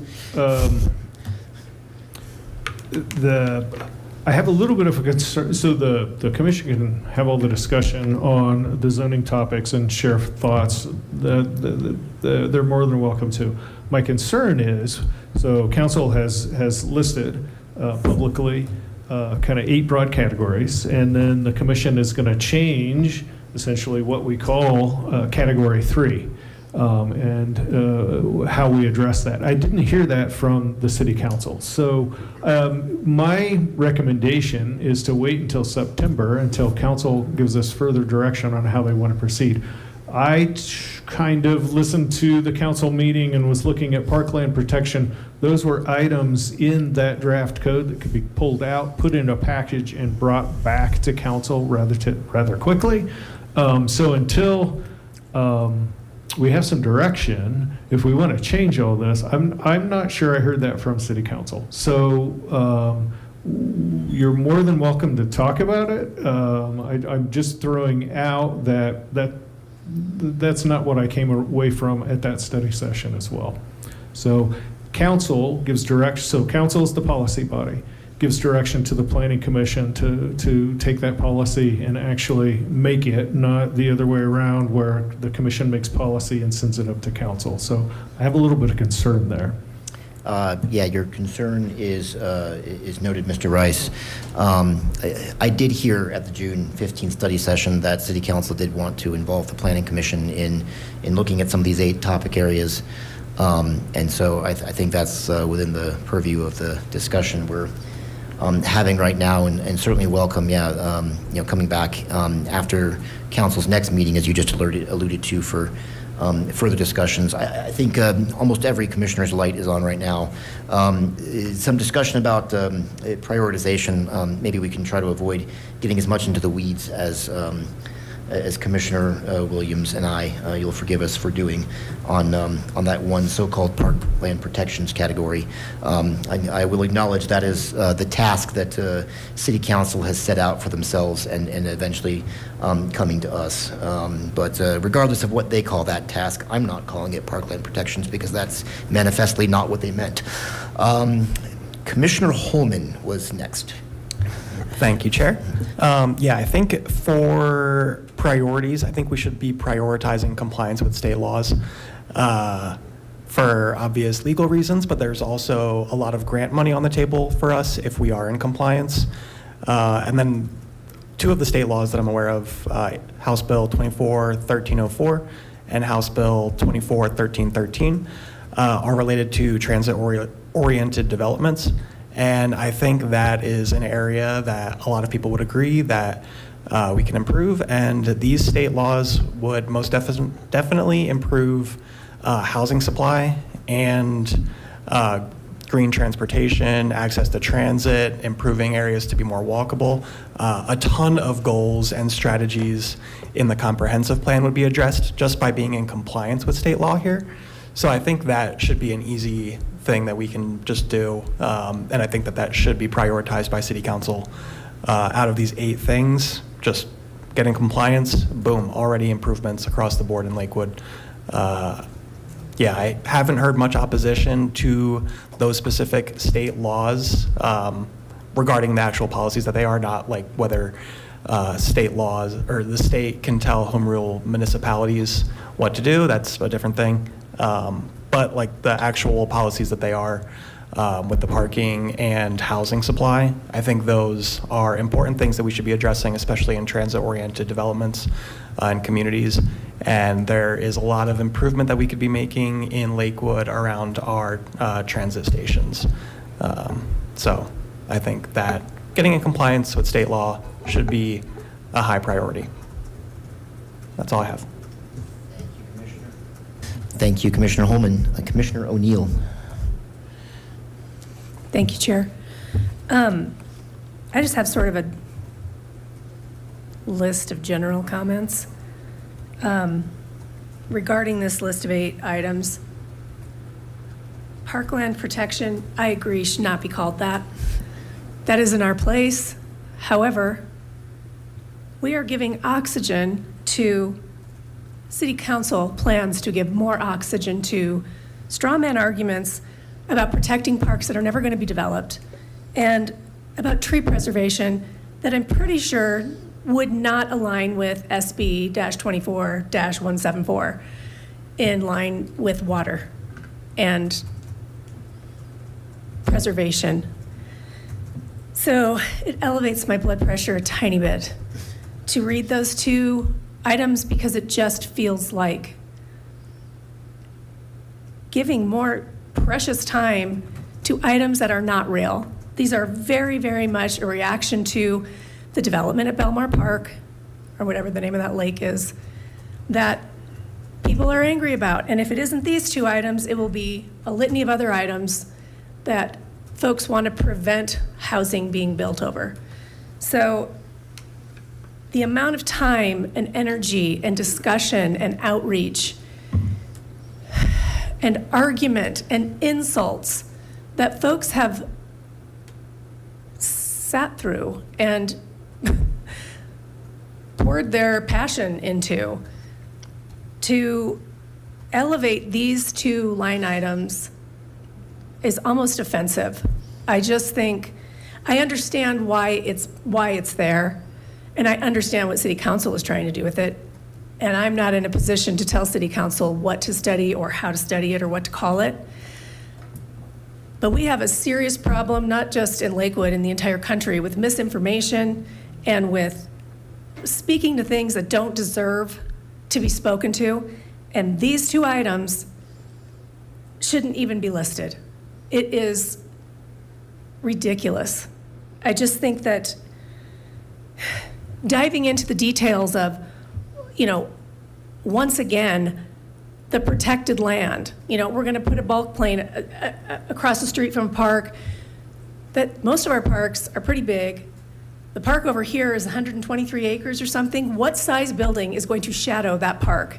We aren't building something that big. These are fake arguments. This is fake outrage that we are responding to now with zoning code. And we are rewriting the zoning code now, or looking at the zoning code again, or whatever the next steps are for staff and for the city. But I think these items specifically, everything else on here makes a lot of sense. Those two items are just an asinine add to this list. Like, it is just a waste of time, and it's meaningless. It is, ugh. Anyway, it makes me upset. So thank you for listening.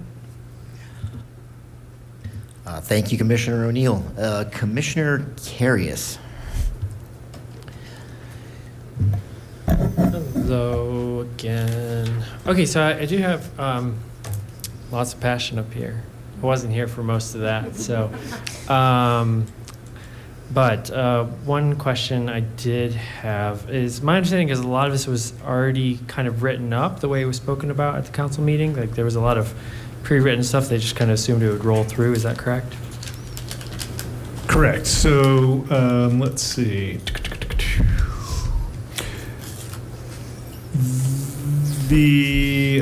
Yes, so they could go through most of the topics and pull things that were presented last year and package them up. Then they could direct the council to tweak some items or break it out into sections and move forward. Commercial corridors is kind of, they're looking for, how do we encourage adaptive reuse of buildings, right? I'm that's sorry. something that would, and specifically making it easier to take underutilized commercial buildings and use them for housing, right? Yeah. So we could tweak that. So there's one where they're looking for some addition. The tree preservation ordinance, we have one.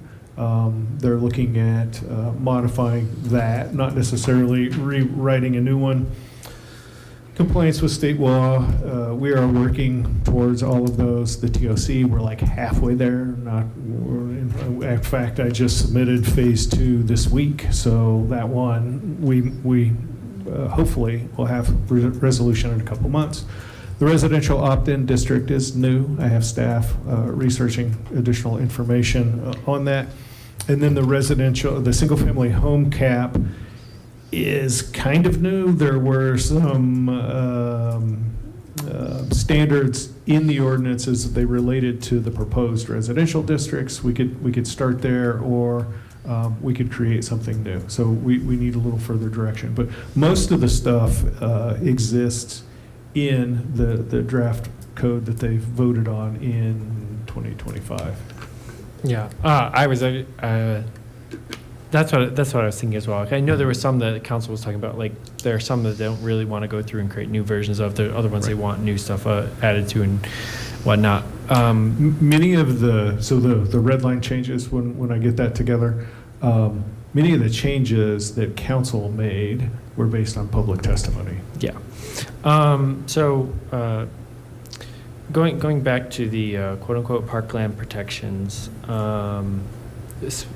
one thing I noticed in the zoning proposal that went down was that there wasn't a specific parks and open space zoning.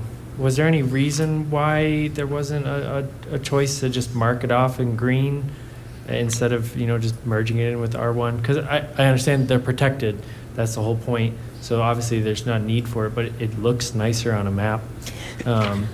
It's very clear to read. It's very easy to understand. Is that something we could mark for consideration of just blocking out parks and open space as zoning. Maybe include some city uses, recreation, et cetera, water. I know a lot of our cities do that. That's one that I think is very simple, right? Yep, and I'm stepping out of my role. That's a question for the Community Resources Department. Gotcha. There is a hesitancy to creating a specific either open space or park district. We had, it's some time back, I can't recall, residents looking at rezoning property to prevent development, and that was one of the hesitancies. If you create a park district and a group gets together and starts a process to rezone property, there are some legal ramifications with that. But essentially, if they were requesting those rezonings, it would have to come before the planning commission to justify that. Yep. Okay. And then I think the last part I just wanted to get clarification on. So I know you said you didn't really feel comfortable kind of pushing back. Granted, this is an appointed commission. If they want to fire all of us, they can. That's fine. So I don't mind pushing back on certain things. But also, one thing that I'm kind of concerned about is thinking about how this commission can then take its ability to make recommendations to council, because the way the conversation is going is kind of, from what I can hear, one definitive kind of view occurring on the planning commission, which is the so-called representatives to oversee the very specific and very boring topic of land use and zoning, to make recommendations to our city council members. I think it's the right of the commission to essentially say, we don't like anything you've suggested so far, and these are all pretty bad ideas, and here's our list of reasons why we recommend you not touching these. I would actually highly recommend staff stay out of that type of discussion, mostly because that's the point of having an appointed commission, is that not only are we adversarial to our own council, we can be adversarial to staff. And again, that's what I view the role of the commission moving forward, especially with me here. I will advocate that we take adversarial positions when we need to. And I don't want staff to feel like they're caught in the middle, because that's a troubling spot to be in. I don't want to put staff in those positions. You already have enough to deal with.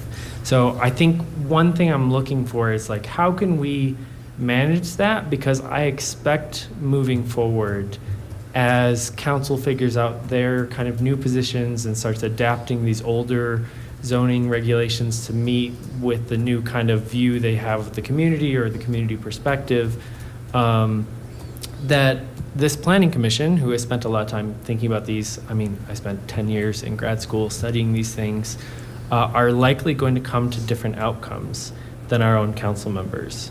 How do we want to go about making sure that we document what we are doing as a commission, making sure we're providing that to staff as a useful tool, as essentially saying this is what the planning commission would like to see the city, in this future form be represented as, but also making sure that we are still reaching our kind of legislative duties. Because there's kind of two here. There's like the legislative duty of the planning commission to be, working on these zoning rules, but also the quasi-judicial part, which is essentially like a yes/no recommendation. Am I going to be acting? Because right now it sounds like we're kind of acting in that yes/no, but also legislative capacity. Like, do you want us to just essentially take their ideas and just kind of go through them one by one and say, this is a no, planning commission thinks this is a bad idea, and send it back up? Or do you want us to be coming up with these newer areas? Because like the bulk plain, this is very specific and detailed, or the bird safe class, these are specific and detailed, and there can be disagreements on here about it. So I think we have to know more about whether we're going to be acting in a legislative capacity on the zoning, or if we're going to be acting in quasi-judicial. Not that it's an application, I understand you're about to speak. It's not an application, it's not quasi-judicial, but in the terms of thinking about the questions that come before us if it gets sent down from council. Yeah. So I would say generally with these topics, once Paul schedules them for a future meeting, these are purely going to be legislative, and you should think about them legislatively. And you can speak directly, since it is a legislative hearing, or will be, you can speak directly with members of city council, because that's obviously not prohibited. So you can ask them that question and say, look, in the past, they've actually had requests that Planning Commission take action on specific topics, and they didn't direct it. They just said ADUs. And there was some preamble, we would like to make this a little bit easier for people to, have an ADU, but there really wasn't direction. Conversely, maybe they do have something very specific in mind for one or more of these topics, and that would be something that I would encourage any one of you, all of you, Chair Buckley, to talk with council about and say, are you going to give us a specific task or just a general topic and have us put together that recommendation? So since it's legislative, you're free to do that. I will say, and we all know this, that there are some topics that, there's a bit of a gray area because we know we have applications coming up in August and September that are rezonings that might touch on one or more of these topics. So we have to be cognizant of that. And that's where Paul will certainly inform you, okay, we're now, there's going to be a quasi-judicial matter before you. We can't discuss this. This is not legislative, but we'll make sure to draw that line. But for now, because it's not really up to staff or, me as a legal advisor to say, this is what council's wanting. I think they're hoping to further refine this in September when they have the study session. That's my understanding. So I think right now, it might actually, until we have the future planning commission dates where Paul schedules specific items for discussion and possible action. Let's just pick one, ADUs, for instance. Between now and then, have those discussions and say, is there something specific you're wanting, or are we just going to look at this, with fresh eyes and make a recommendation? So I think that that's appropriate to do, and then we'll have it on an agenda or future agenda, and we'll have that legislative hearing, and obviously people can come and voice their opinions, but you'll have probably better direction. Because I will say, we've had it both ways in the past, where they've had very specific requests, and then they've had more general requests, and it's left up to the commission to make a recommendation. Cool. Thank you. And I'll just wrap up with a few last things I'll note, talking on other topic. The ADUs, I'm not too clear. I have to look this up again. Right now, my understanding is that the ADUs within Lakewood's regulations are separate units only. Is that correct? Or are you allowed to have like top floor, bottom They floor could be separation? attached, detached. Okay. There's a third one. There's like the internal basement, Yep. attached. Yeah, different stuff. so Okay, there's in a variety. basement, above a garage, and a bump out on the side of the house, or a completely detached unit. Okay, so mostly it sounds like the ADUs conversation is almost going back to just state law, kind of like fulfilling those again? State law, and there's a provision in there that the state, how do I say it? They agreed to it where we had, state law doesn't require parking. We require parking in limited instances, and they said that that's okay, or it complies with our requirements. So it's just going back and looking at that. Okay, so I think going back to the prioritization, hopefully for the rest of the commissioners are thinking, I feel like the ADUs sounds almost completely done. Doesn't sound like it actually needs to spend any time. I don't know why it's a topic. So I would move that pretty far down to the bottom list unless staff comes to us for some reason we have prepackaged ADU designs that we would like to set out and add to this or something. I don't know. The adaptive reuse, particularly coming from Ward 2, I know in the city council meeting, Colfax, Sheridan, Alameda were all mentioned. Again, my 3 surrounding streets, walking up and down. I think that's quite a big one, and I'd love to hear more about it from pretty much anyone, staff, and I've already spoken to my council members about different topics and how they want to think about it. I know the urban renewal area that's being suggested essentially includes my neighborhood again. So I think that's a pretty big one. So I agree, kind of state law is kind of at the top, pretty straightforward. I would just throw in ADUs with the state law. It seems pretty similar. Then the commercial stuff, pretty far up there. It sounds like parkland protections, we have a very different take from council on, so it might want to be delayed the longest. That's what I'm getting right now, and hopefully other people are taking notes, because I'm not taking notes while I'm talking. But that way, maybe at the end of this, we come up with our own prioritization of things we want to work on. And maybe we can divvy it up as a commission and take on different topics. I know, like, I probably want to jump into the adaptive reuse revitalization conversation as quickly as possible, particularly for Ward 2 again.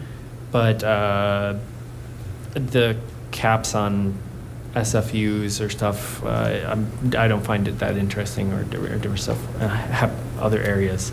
So maybe there's a way we can divvy this up as a commission as well, and kind of partner with our council members to maybe express our dissent in other ways. All right. Yeah. Thank you for all those thoughts, Commissioner Carius.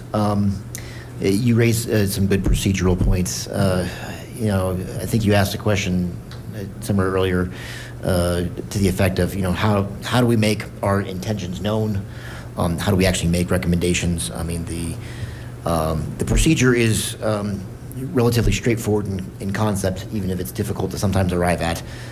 It is for this commission to draft a resolution and have that be included in a meeting for a posted agenda in advance, and discuss the resolution that says, we recommend to the City Council X, and we take an up or down vote on it. And if it passes, then that's our recommendation. We are an advisory body, and so any recommendation we make, City Council can completely agree with it and adopt it. They can agree with parts of it and disagree with other parts of it, and take it and debate it and amend it and change it. They can ultimately reject it by just formally taking it up and voting it down. They could disagree with it so strongly that they totally ignore us and just say, that's very nice that you passed a resolution, we don't care. They have kind of all those tools at their disposal, is my understanding of how it works. But what we can do is make recommendations, and making it in the form of a resolution is, again, there are city ordinances about this. Any decision that the Planning Commission makes, including a decision to make a legislative recommendation, any decision that the Commission makes is in the form of a resolution, and so that's the general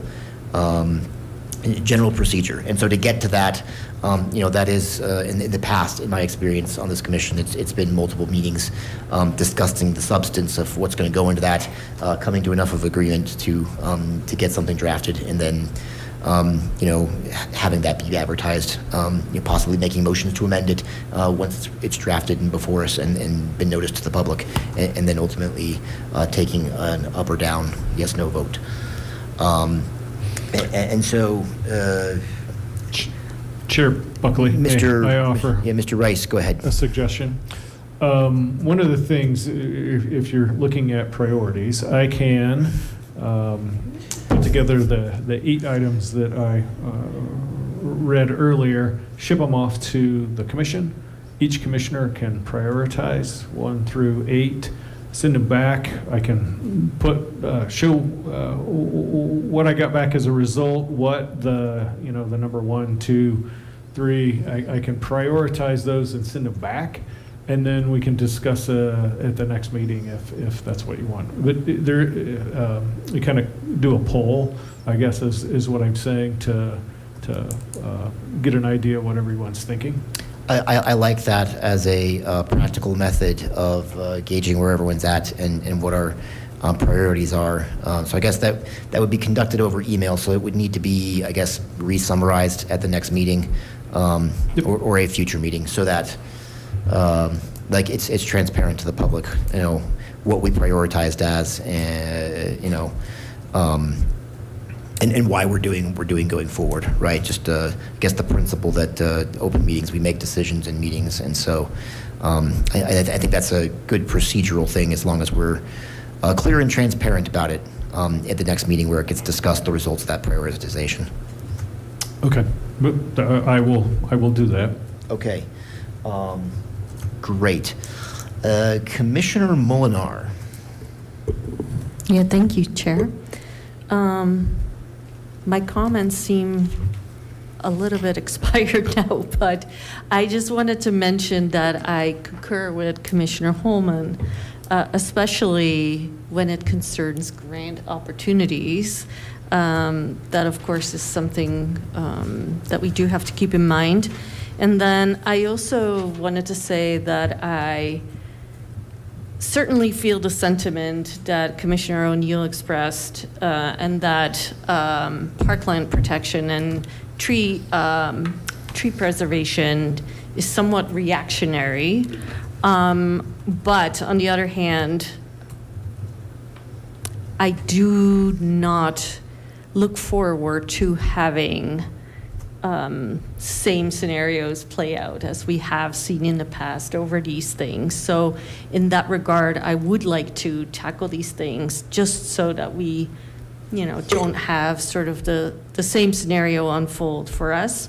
And then I wanted to say that I am very interested in residential district opt-ins to explore that further.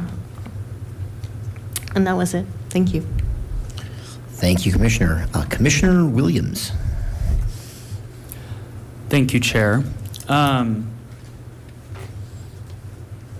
So I agree with a lot has been said. I'm just gonna go through a few of these recommendations and sort of weigh in with some thoughts or additions for them that hopefully we can incorporate, and that anyone, members of the public or City Council who are tuning in can reflect on as part of this. In regards to the ADU piece, I would advocate for removing obstacles to make ADU regulations. I agree with what is said here about removing obstacles to make ADU regulations compliant with state law. One thing I would just like to make sure that we're aware of is that we could make it in the zoning code that if you buy a home, you have to put an ADU in, right?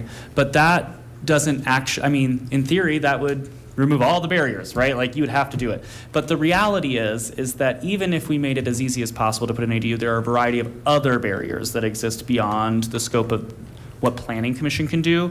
I'm thinking specifically, for example, I actually inquired about putting an ADU on my property, and I was trying to get information from Green Mountain Water, which does not list this information publicly on tap fees, and also does not, I actually called then and asked and got bounced around to several different people who all declined to tell me what a tap fee would be. And then I eventually was able to find out it would be about $10,000 for a tap fee for my property as a customer of Green Mountain Water. That's the kind of thing that prevents you from being able to put in an ADU, right? So this is the kind of thing that I'm talking about government getting out of the way of property owners from being able to do what they want with their property. There's no reason that a tap fee from Green Mountain Water needs to be $10,000. That is just what they set it at. I don't know that there's a zoning solution to this, but I do think that the people of Lakewood need to be aware that, it's not quite as straightforward as that. What I will say is that we may need to work as a community in tandem with the state, right, to address some of these things. There have been hearings at the state level about putting caps on tap fees and those kinds of things. So I do think that as we continue this, we need to really think about not only how what we are doing here at this commission impacts development, but also how the community can and should be working in tandem also with the state to implement some of these as well. So that's the first piece, but I'm glad to hear that ADU developments include attached and detached. As it relates to commercial corridors, there are a couple of recommendations that I would love to see us include or have explore as we continue this process. One would be that on commercial corridors as outlined in the Envision Lakewood 2040 plan, specifically as it relates to community hubs. So these are the areas along Union Boulevard, Belmar, Colfax, et cetera. I would love to see not an allowance for high-density development, but a requirement for high-density development, a minimum of 3 stories along these corridors, as well as an elimination of setback requirements. I'd like to see a prioritization of bike and transit options in there as well. These are places that are, I think there's a great example of this right now on Union Boulevard. There was a Wahoo's Fish Taco there that got torn down, and I thought to myself, gosh, how, hopefully we get something neat here. And I'm actually, someone in this room I'm sure knows what is going in there. I am, but Mr. Rice does, but I actually don't. But as I've been looking at it, I keep thinking this is either going to be a credit union building or an urgent care. And it is a one-story building with wraparound parking completely around it, in the middle of this, what is supposed to be a community hub corridor. And I just gotta be honest, like that shouldn't be allowed to be built. I mean, in my perspective, that kind of development should not be allowed to be constructed in a community corridor, and I think our zoning should reflect that. That does not mean that we get rid of other types of residential zoning, single-family housing, those kinds of things. But I actually think that we should really consider on these commercial corridors, since it is a priority of City Council, they've asked us to look at how to do this. I would say the first thing we should do is require higher density development there as opposed to simply allowing it. I think it should be a requirement. So that's the commercial corridor piece. On the park protection, I totally get the perspective here that parkland, it's sort of not really like an honest thing to say that we're doing parkland protection because we're not really protecting parks. We're talking about regulating the adjacent land use to parks, which is not the same thing. However, I also know that members of the public have made it very, very clear that they want to see the leaders in Lakewood protecting parks. One way that I think we can protect parks is to ensure that we incentivize development in places that are not parks. And so allowing for more dense and mixed use uses in locations that are not parks, I think is a strong way we can do that. And again, we can look back at this, at our future land use map here that shows us the kinds of corridors and areas where we can do that kind of denser development. As part of that, I will just say, personally, I will not be supporting or voting for any kind of like bulk plane, bird safe glass, that sort of thing. We can look here at this map. I think there is only one corner of one park in the entire city that is directly adjacent to a community hub area. And so I just don't think that this sort of bulk plane thing it's really specific to a specific property, and we aren't supposed to be making zoning code decisions based upon individual properties. So I would just push back pretty hard on that. As it relates to tree preservation, I think tree preservation is great. I think a healthy, mature tree canopy is good for community. I also think that if we do have new regulations around tree preservation, they need to be nuanced and allow for exceptions around what type of development is going in. For example, I don't think that you should be able to block housing units from being added in order to, or under the justification that there is a tree on the property. We should be able to allow, and there are many examples that exist in the current zoning code that allow for this, right? So the one that we are currently living with that allow for this, whether that is parkland fees, or maybe if you have to pull out a tree, you're going to plant a new one, right? I'm totally open to those kinds of things, but I want to make sure that whatever tree preservation policy we do ultimately pass does not get used to prevent increasing of housing supply. So that's one. I also would be curious if there is maybe a broader discussion as it relates to tree preservation, and maybe it's more like tree preservation and, wise ecology. But, if we're going to create more opportunities for trees and tree preservation, I wonder if included as part of that, we can make recommendations around the elimination of lawns or the reduction of, not just simply incentivizing that lawns should be there, but I know there are other municipalities in semi-arid environments like this one that have just said no more lawns at all. And I think that is something that's on the table that we could consider. Compliance with state law, pretty straightforward. I agree that should be the the number one priority, and instead of number 6 should be, or number 5 should be, number 1 should be compliance with state law. And I would love to understand specifically where we're not compliant, and then perhaps that's just, we just get that done as one thing. And I agree also with the technical changes piece. That feels very straightforward, EV standards.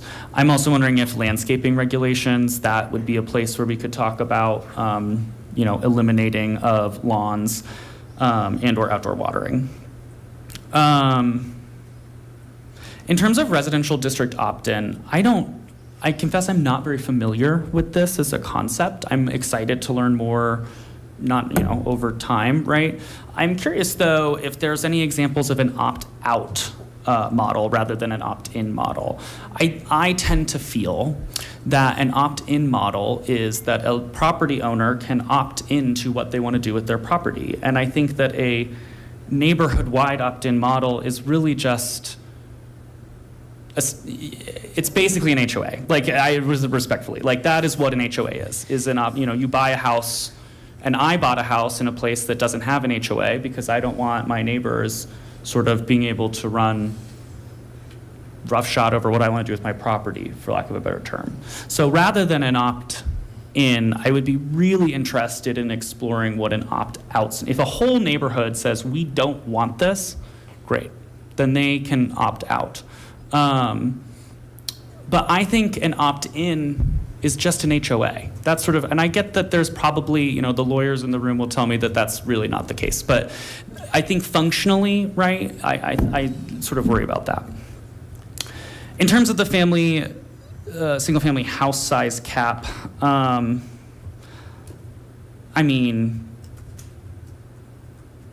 don't know. It seems fine. I'm curious what other municipalities have found to be an appropriate cap on house size. Feels a little bit also like a HOA thing, like telling property owners what they can and can't do with their property.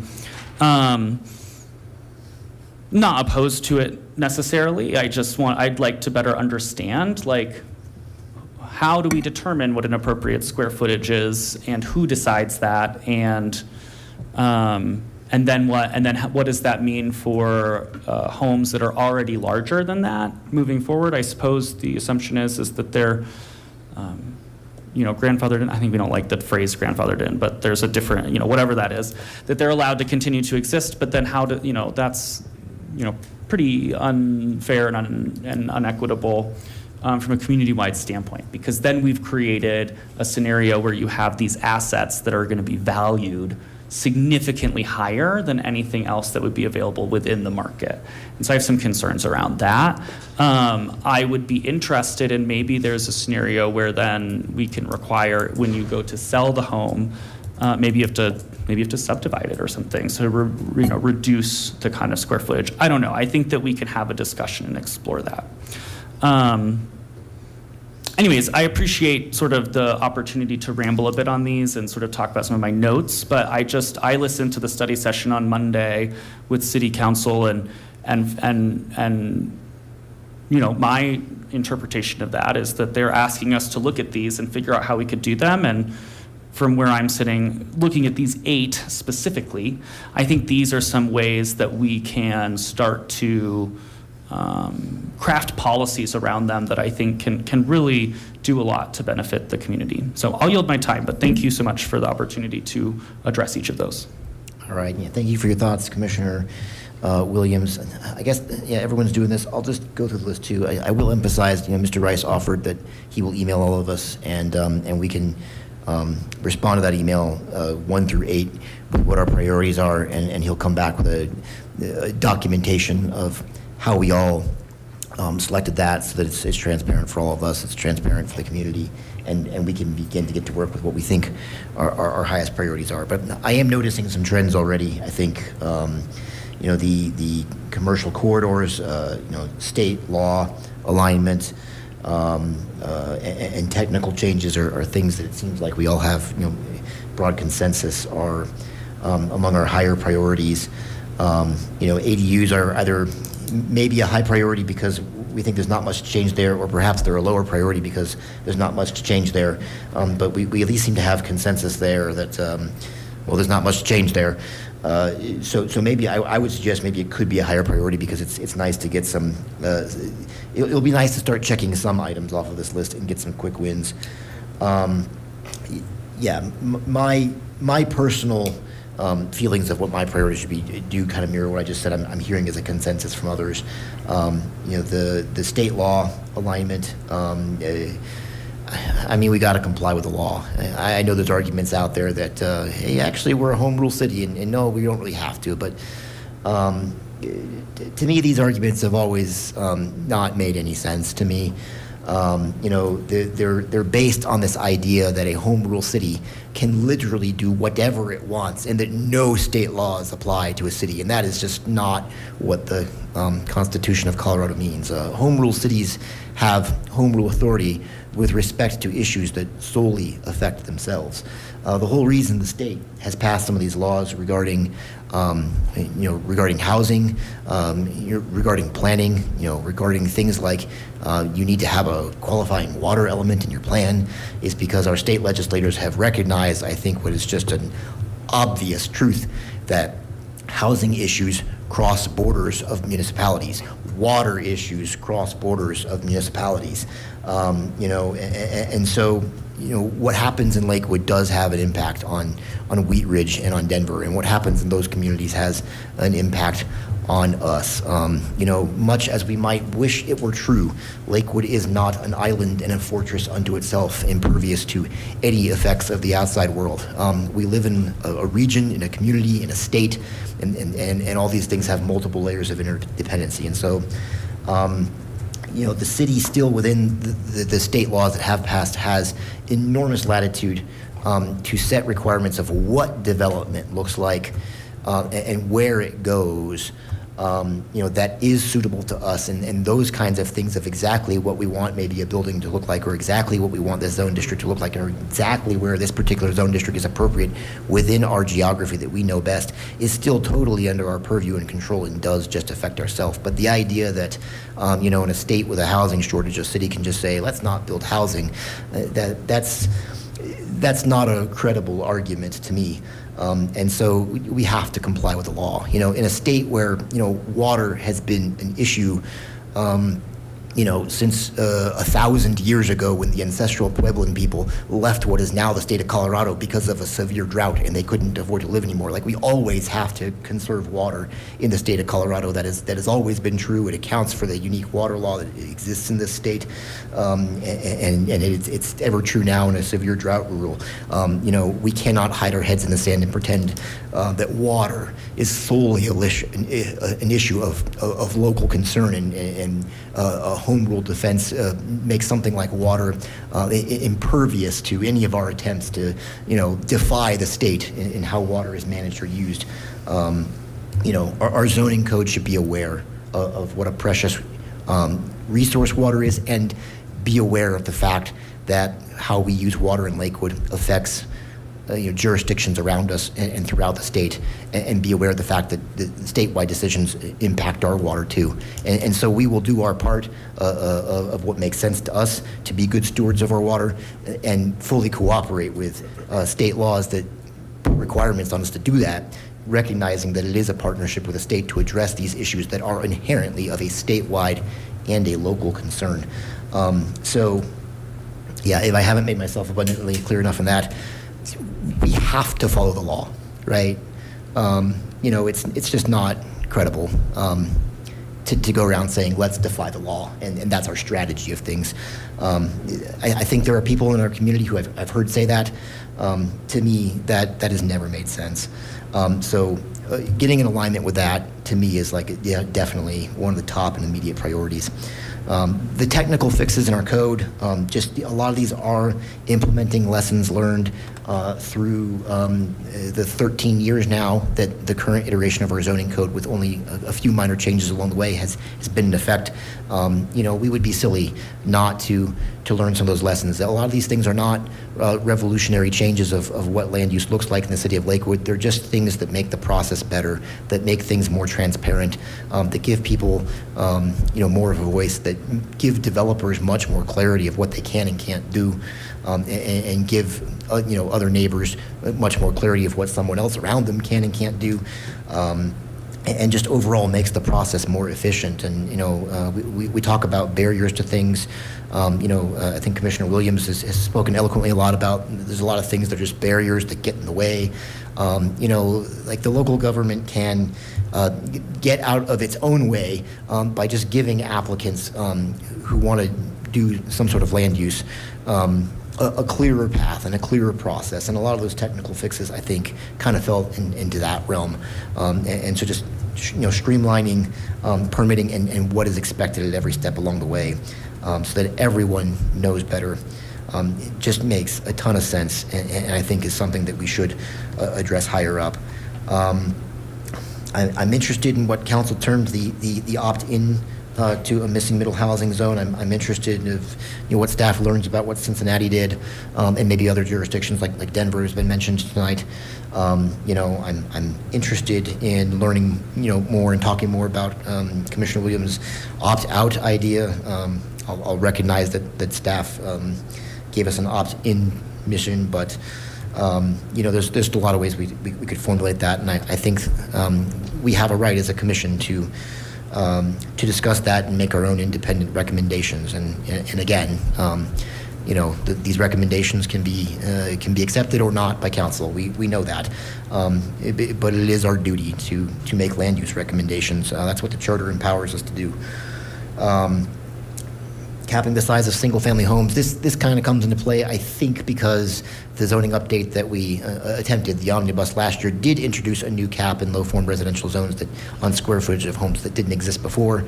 I think a lot of the rationale that was tied to the fact that limiting homes to a single unit was going away in that code, and we needed to provide some limit on making low-form residential still be low in form and small and neighborhood compatible. I think it's safe to say that was one of the most controversial things that led to the April 7th referendum, where that zoning code got clawed back.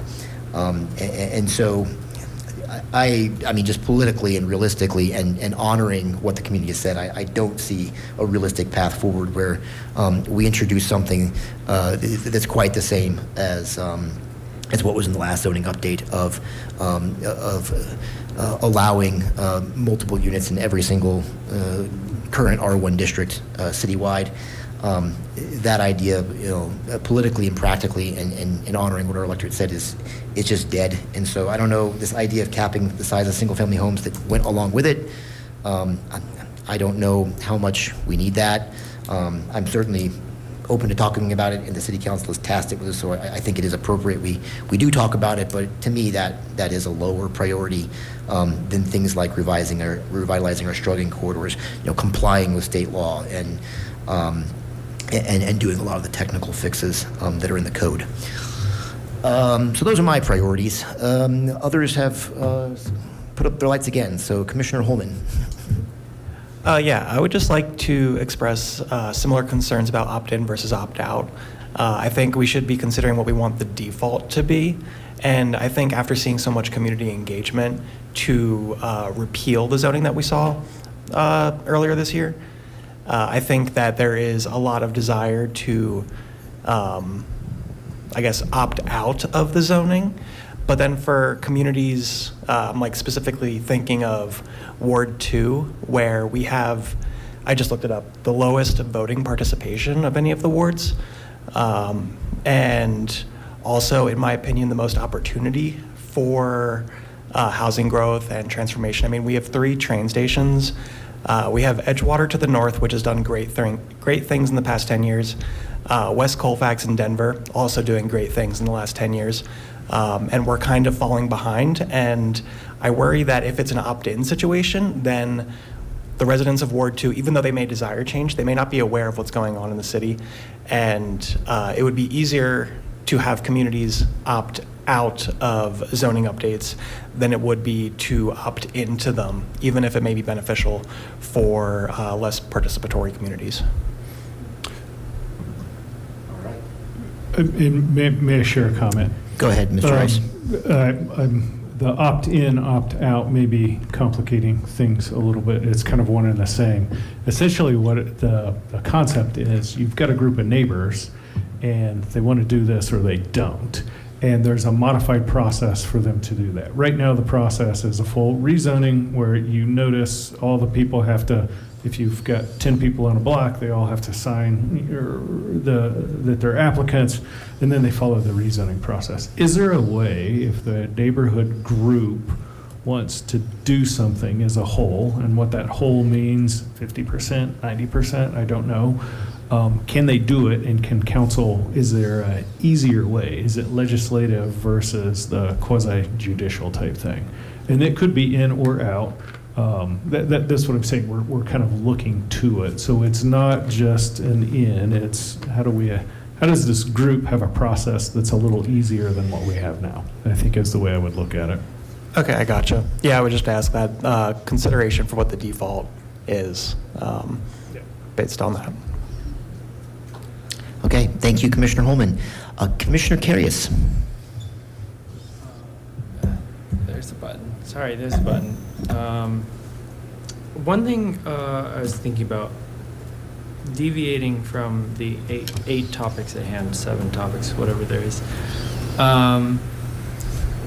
Maybe it falls under the technical updates, but one thing, having studied these processes at cities, I've had a number of conversations with my city council members about the different processes and maybe different ways that we can have more transparency through public review processes that currently are relatively shortened in timeline, different stuff, without maybe extending the development review timeline in a lot of ways.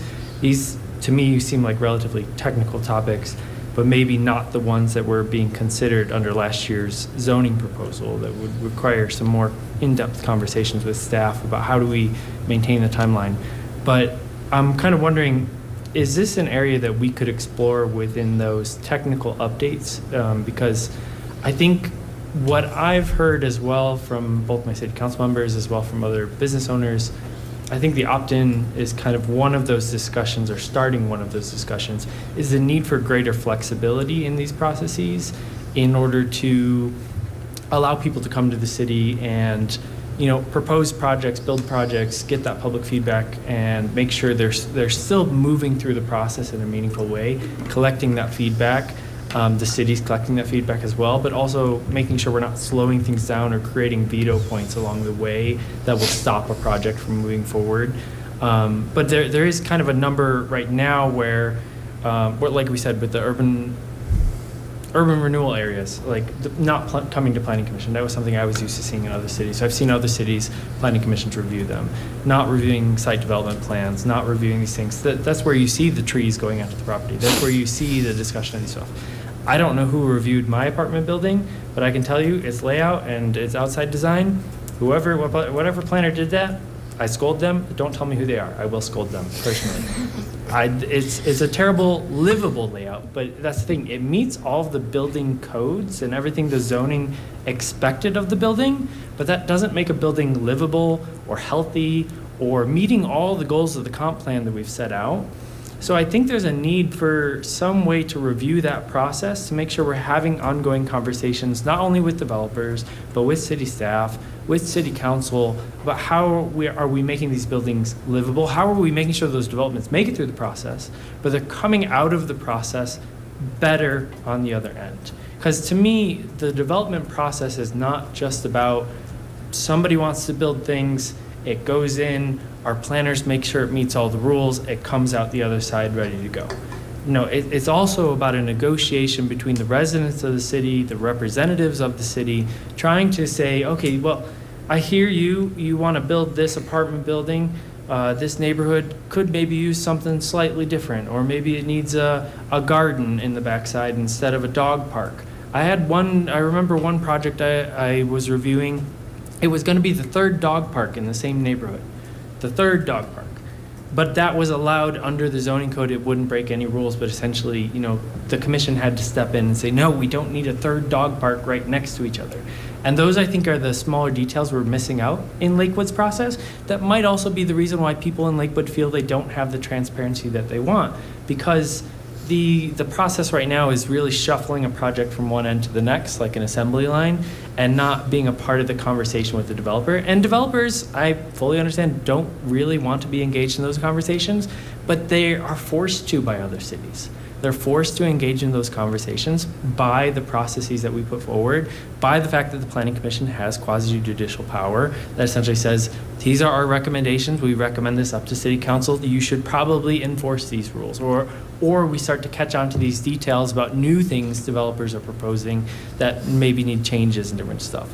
I think there's a variety of stuff in there that we could do process-wise, and I wonder if we can put that under the technical updates. And I'm just pitching this because this is obviously off the script of what we're talking about, but it's kind of in there as well. And I'm hearing it from my city council members in particularly because in Ward 2, we see a lot of this development. We don't want the plain old building going up as a box. We've all seen the box. I live in the box. We could make better boxes if we design a process that allows us to make better boxes. So I'm hoping, Paul, if you have anything to say about it, you don't have to comment on it now, but that's just one thing I'm seeing a lot of, and I'm wondering how can we integrate that into this next process? And I'm keeping us out the door of the 8 topics, but hopefully I think we're pretty close to an end on that, but we'll let everyone All right. comment. I'll end there. Thank you. All right, and thank you, Commissioner Carius. My reaction to what you just said, I would say that the kinds of things you're talking about maybe do fit in the wheelhouse of the technical and administrative fixes to the code. There's nothing that says, and I don't think that the public has an expectation that we would go down the path of literally just reenacting what was in the 2025 omnibus zoning update attempt. Just reenacting that in these 8 separate parts. I take it for granted that there could be evolution in all of these things. That's just a basic part of honoring and recognizing that last code was rejected by the voters. I think there are many parts in there that are valuable. I think there's many parts that individual voters didn't object to. But the idea that nothing in what we had should evolve, I don't think City Council sees it that way. I certainly don't see it that way. I don't think the rest of the Commission sees it this way. Administrative changes to the code, I think what you say aligns with that. I'll point out maybe what I consider some of the administrative aspects of the code was the enhanced development menu. And one of the things we did in last year's zoning update was create a new process through the enhanced development menu where residents could have a meeting with the developer of a project and suggest specific design elements or features they want to see in a development, and actually incentivize those to really occur by giving the developer some points that they already need to earn off of the enhanced development menu by showing that they got a design idea from the community and that they listened to it and they somehow incorporated it. I thought that was a very valuable change that could greatly enhance the quality of development, the genuine resident interaction with developers, and it's a darn shame that is part of everything that got voted down. I think many of the complaints we've heard in the last decade plus in Lakewood of Lakewood's residents feeling like left out of decision making in the development process could have been addressed by beginning to use that process that we have never once used, because as soon as it was enacted, it was struck down. I'd love for that technical fix to come back and be included. Commissioner Williams. Thank you, Chair. I'm wondering if for the purposes of, I think this has been a great discussion, and I'm looking forward to having more of them. I am, however, like a very action-oriented individual. And I guess my question is, I'm wondering if, because we are a body that is allowed to make recommendations to City Council, I'm curious, maybe we should start, we don't do this today, But I would be interested in looking at the schedule and beefing it up as much as we possibly can to start having some hearings on some of these topics quickly.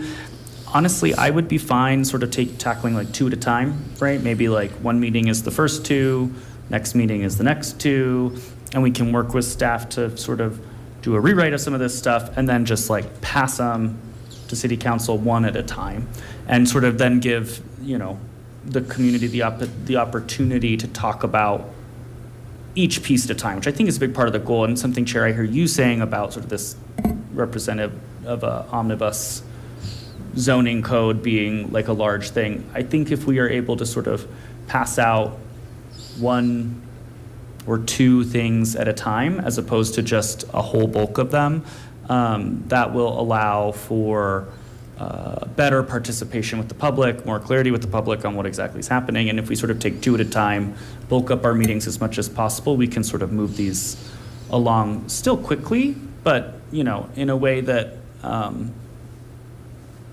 not to sort of belabor, but I'd say Infrastructure Week here in Lakewood, right? Like we're out here, talking about infrastructure this week, and then we will pass that piece, and then we'll have, our next, our parkland discussion, and we'll pass that one. And I'm curious, I feel like that would give both the public the opportunity to sort of see where things are going with each piece, better understand it, instead of this ginormous. I think one of our biggest hindrances was that the zoning code is thick, big, and confusing. And it makes it hard for people, it makes it really easy to say, oh, there's this one thing I heard about in there, and therefore I'm out for the whole thing. This will allow the public to be able to examine, hey, we're talking about,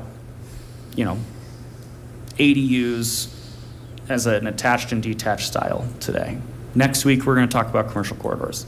Next week, we're going to bring the city into compliance. And we just sort of do these as that would be my recommendation. And I don't know, Chair, I don't know that we need to vote, but I'm curious the appetite amongst the commission to sort of approach it from that perspective. Speaking personally for myself, I do like that approach. It's part of what I envision. One thing I was excited about in the way that the City Council broke down these 8 very specific buckets for us to consider is at least we're beginning to move in a direction, I think we've already strongly moved there, of kind of arranging potential future changes to our zoning code topically, right? We all know, again, I'll call it the omnibus zoning last year. It was so big and so difficult and so confusing, and it was so hard for the council to incorporate all the residential feedback they were hearing, and it was so difficult for them to make all the amendments to the various articles that they wanted to. They had meetings, 4 meetings that went to midnight or 1 or 2 a.m. anyways, breaking it into 4 parts. But the way they broke it into 4 parts, in my view, it was well, we'll do these articles of the zoning code, then we'll do these articles, and nobody thinks about this stuff about well, what article does it talk about ADUs in, right? What article are technical procedures in, right? Nobody thinks about things that way. People think about things in terms of topics. Okay, well, what's the deal with new rules on ADU, right? What are we going to propose for changes on our corridor? Let's take these topically, as you say, 1 or 2 at a time, and pass resolutions that address these topics by topic, and regardless of what article or articles in the zoning code that impacts. I think that's a much more understandable way for the public to digest what we're doing. Yes, setting up a series of future meetings to be going through these. I mean, I can see there will be many meetings through the rest of the year, and conveniently, the next item on our agenda is calendar items, so we'll need to fit them in around quasi-judicial cases that are coming to us. We will need to, perhaps it will be strategic in some cases to wait for a certain city council discussions on some things, but I also think it could be just fine on some things that are our highest priorities to go ahead without that. In my view, on June 15th, when the City Council had its study session and said, here are 8 things we want to focus on, and we'd like the Planning Commission to be involved, they didn't get as specific as maybe I would have liked on exactly what the process of the Planning Commission to get involved is, but here we are. I think we have it within our authority to do a process that we see fit to begin making those recommendations according to what we see as the priorities. So in short, yes, I like Commissioner Williams' suggestions, and interested to hear if perhaps other folks do too. Commissioner Williams, your light is on again, so a reaction to any of that? Thank you, Chair. Yeah, and maybe this is a vote. Maybe I can make a motion. I'm not sure that we have these nice highlighted things in front of us here, but I am totally fine when we get to calendaring, trying to schedule as many of these meetings as we can. And two of the ones that I think we heard really clear from folks that would be really easy are the ADU piece and either the compliance with state law or technical changes. Maybe we can do 3 at a time. I don't know. Maybe we can walk, chew gum, and juggle. But I just think, would it be like, should we move to say we want to address these at the next planning commission? What's the process for having that be on the agenda? Yeah, might I make a suggestion? I like the suggestion that Mr. Rice gave earlier that he will pull us separately to rank our priorities 1 through 8. Great. Let's let him do that and let that process happen and then be made transparently public, and then that will decide kind of like when we have a next meeting devoted to discussing zoning, which of these topics rise to the top and that we start out with. But I think that the item for the calendar discussion tonight is when on the calendar can we next convene to have a discussion on, begin discussing like at least one of these topics. Can I get a point of clarification on this? Sure. If you poll us separately to ask our priorities and then we give that to you, do we need to have a meeting to talk about how we ranked our priorities and then have another meeting later about the top 2? Or can we just say these were the ones that commission decided and then we can just have the hearing on the top 2? So I have a couple of options that I'm going to present to Mr. Rice offline, but one, we have in the past, just for example purposes, the Historic Preservation Commission had this exact same discussion regarding their priorities, and we were able to set up a poll that they did in real time at the beginning of a meeting, and you could see the priorities. So it was pretty simple. It was a QR code. You could access the poll, rank your priorities, and that way it was done in the meeting. There was full visibility. That's something that Mr. Rice and I can discuss doing at the next meeting, even if there is maybe a case application, we can maybe figure out at the end of the meeting to do that polling then. Alternatively, there is a way to avoid open meetings violations. Certainly we don't want the commission to be replying all or having discussions with each other, but if it is simply like a one-on-one suggestion to Mr. Rice, what he can do is compile that information, and at the next available meeting, he can discuss, under general business or other commission business, he can say, each of you were asked to rank your 8 priorities. These were the results of that ranking. There was no discussion between and among commissioners, and things like that. We can ensure that there's not an open meetings law violation. So I think there's a way to do this where we can avoid any type of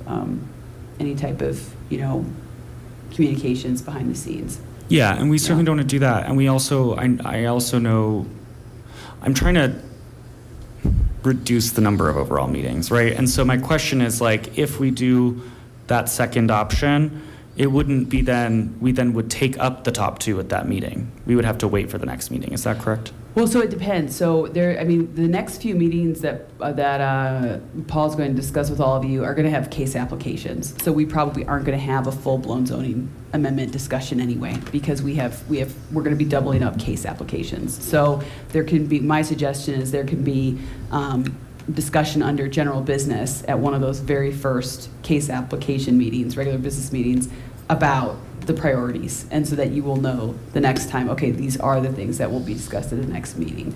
Because I don't think there's going to be a single night where Paul's going to agendize cases and then also have zoning amendments. Got it. There's So just you gonna be need to too separate much. those Yeah. out. Okay. There's just going to be too much. Because I think we're already trying to potentially put 2 cases on these meeting nights as it is. So Okay. they're going to be long. Thank you for holding my hand through that.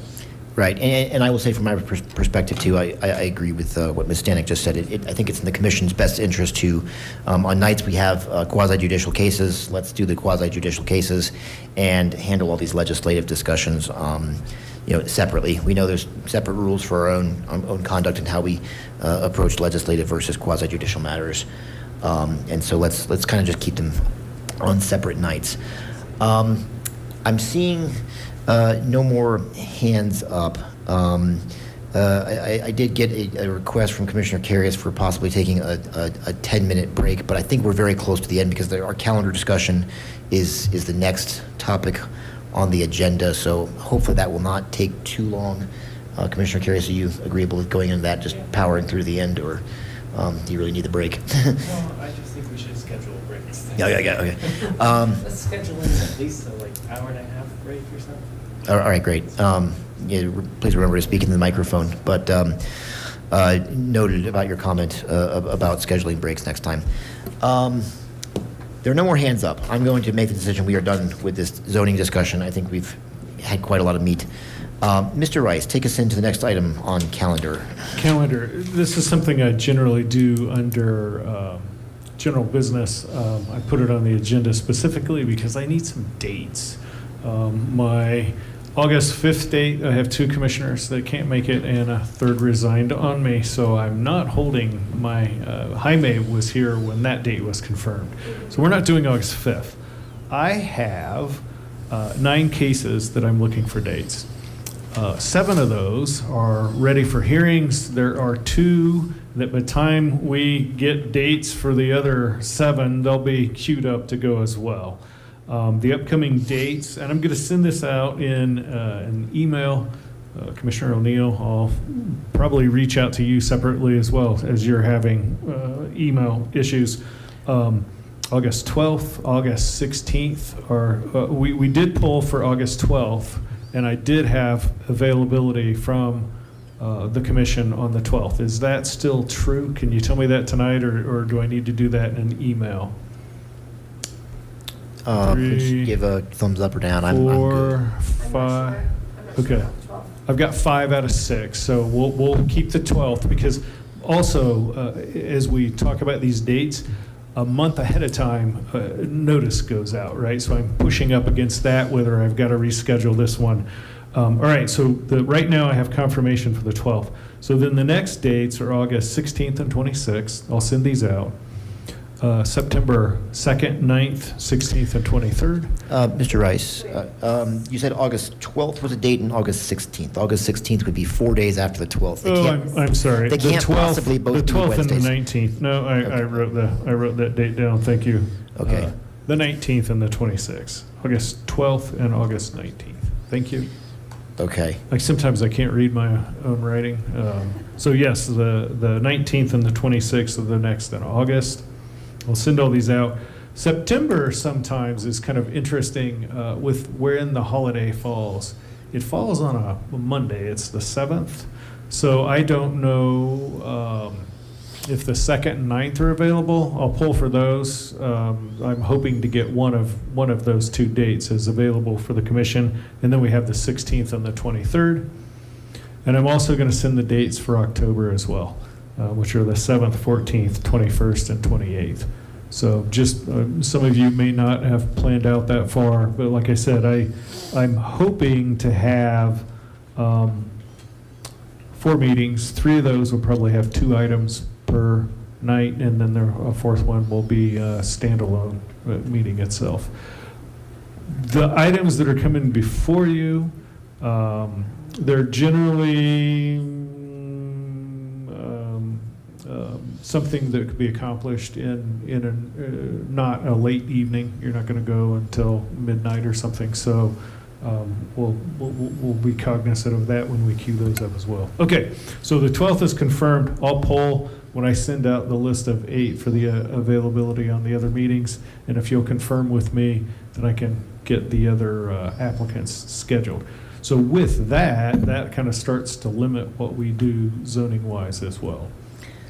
Okay. But I can get a better picture for you for zoning dates once I get the applicant's calendar. Right. So I would suggest a process, pull us promptly by email about all the dates from August 19th through the end of October, and we'll figure out which of those dates are happening for cases, and then we'll also know maybe which other dates there's a quorum of us available, and cases might not be happening since we're polling every week for the next 3 months.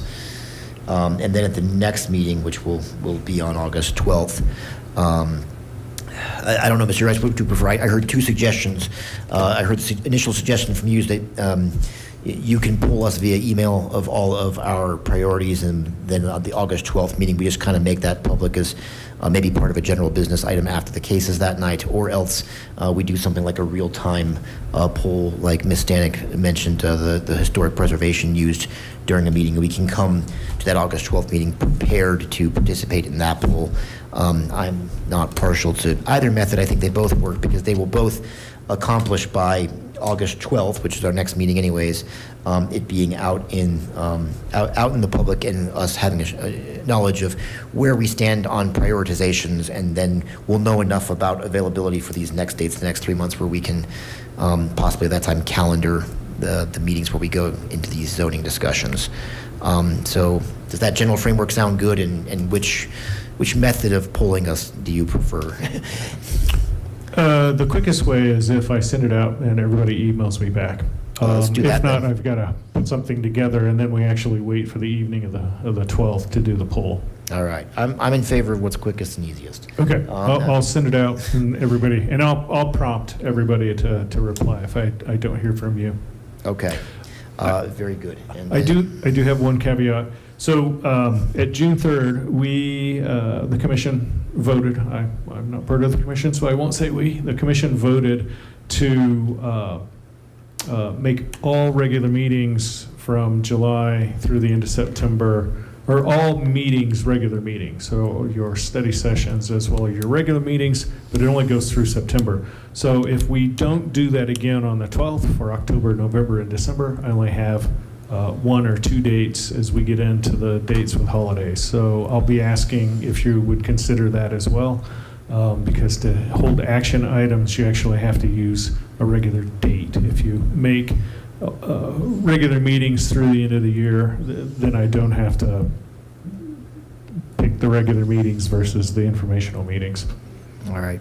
Could we move right now in this meeting, since this is a regular meeting, to make all the regular meetings in all the potential Wednesdays in October regular meetings as well? And I would even be. I'd be even willing to go through the end of the year, knowing that there will be days like around Thanksgiving and Christmas that we're not going to meet then, but the other Wednesdays further from those holidays, yes, we could potentially. And Chair Buckley, my ask would be, and I realize that this is technicality, but it was not noticed that you guys would be taking possible action on changing the meeting schedule. I realize that there's probably never going to be opposition to that, but my preference would be not to take it up till the August 12th meeting. Very well. We'll stay on sound legal footing. Mr. Rice, anything else on this? I have 2 lights on here. That's all from staff. Okay. Then I think it was Commissioner Carius who was first.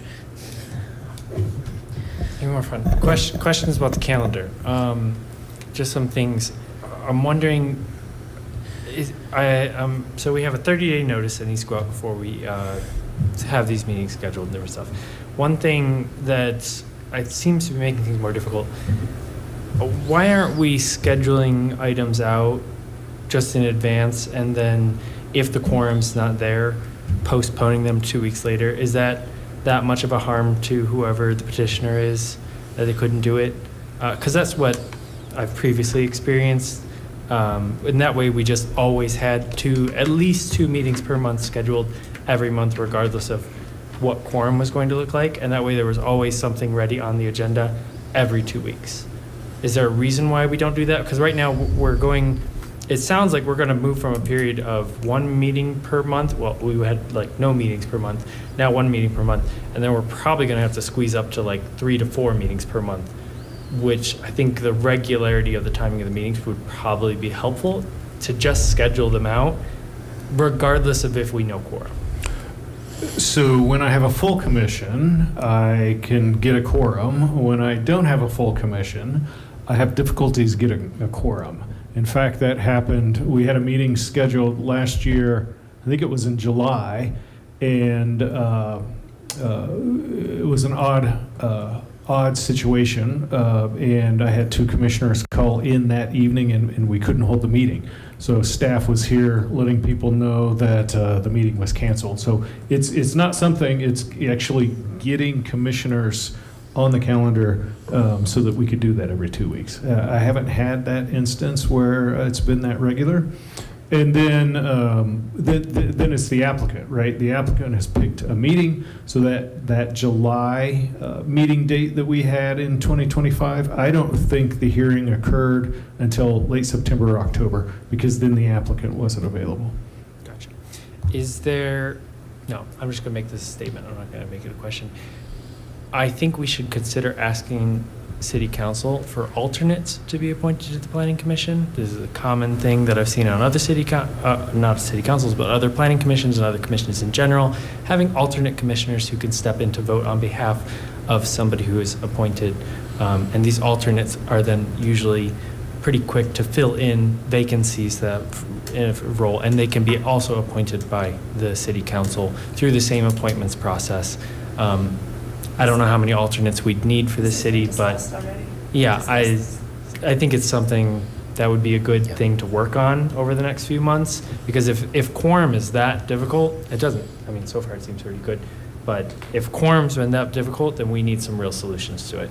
I would love some regularity to schedule.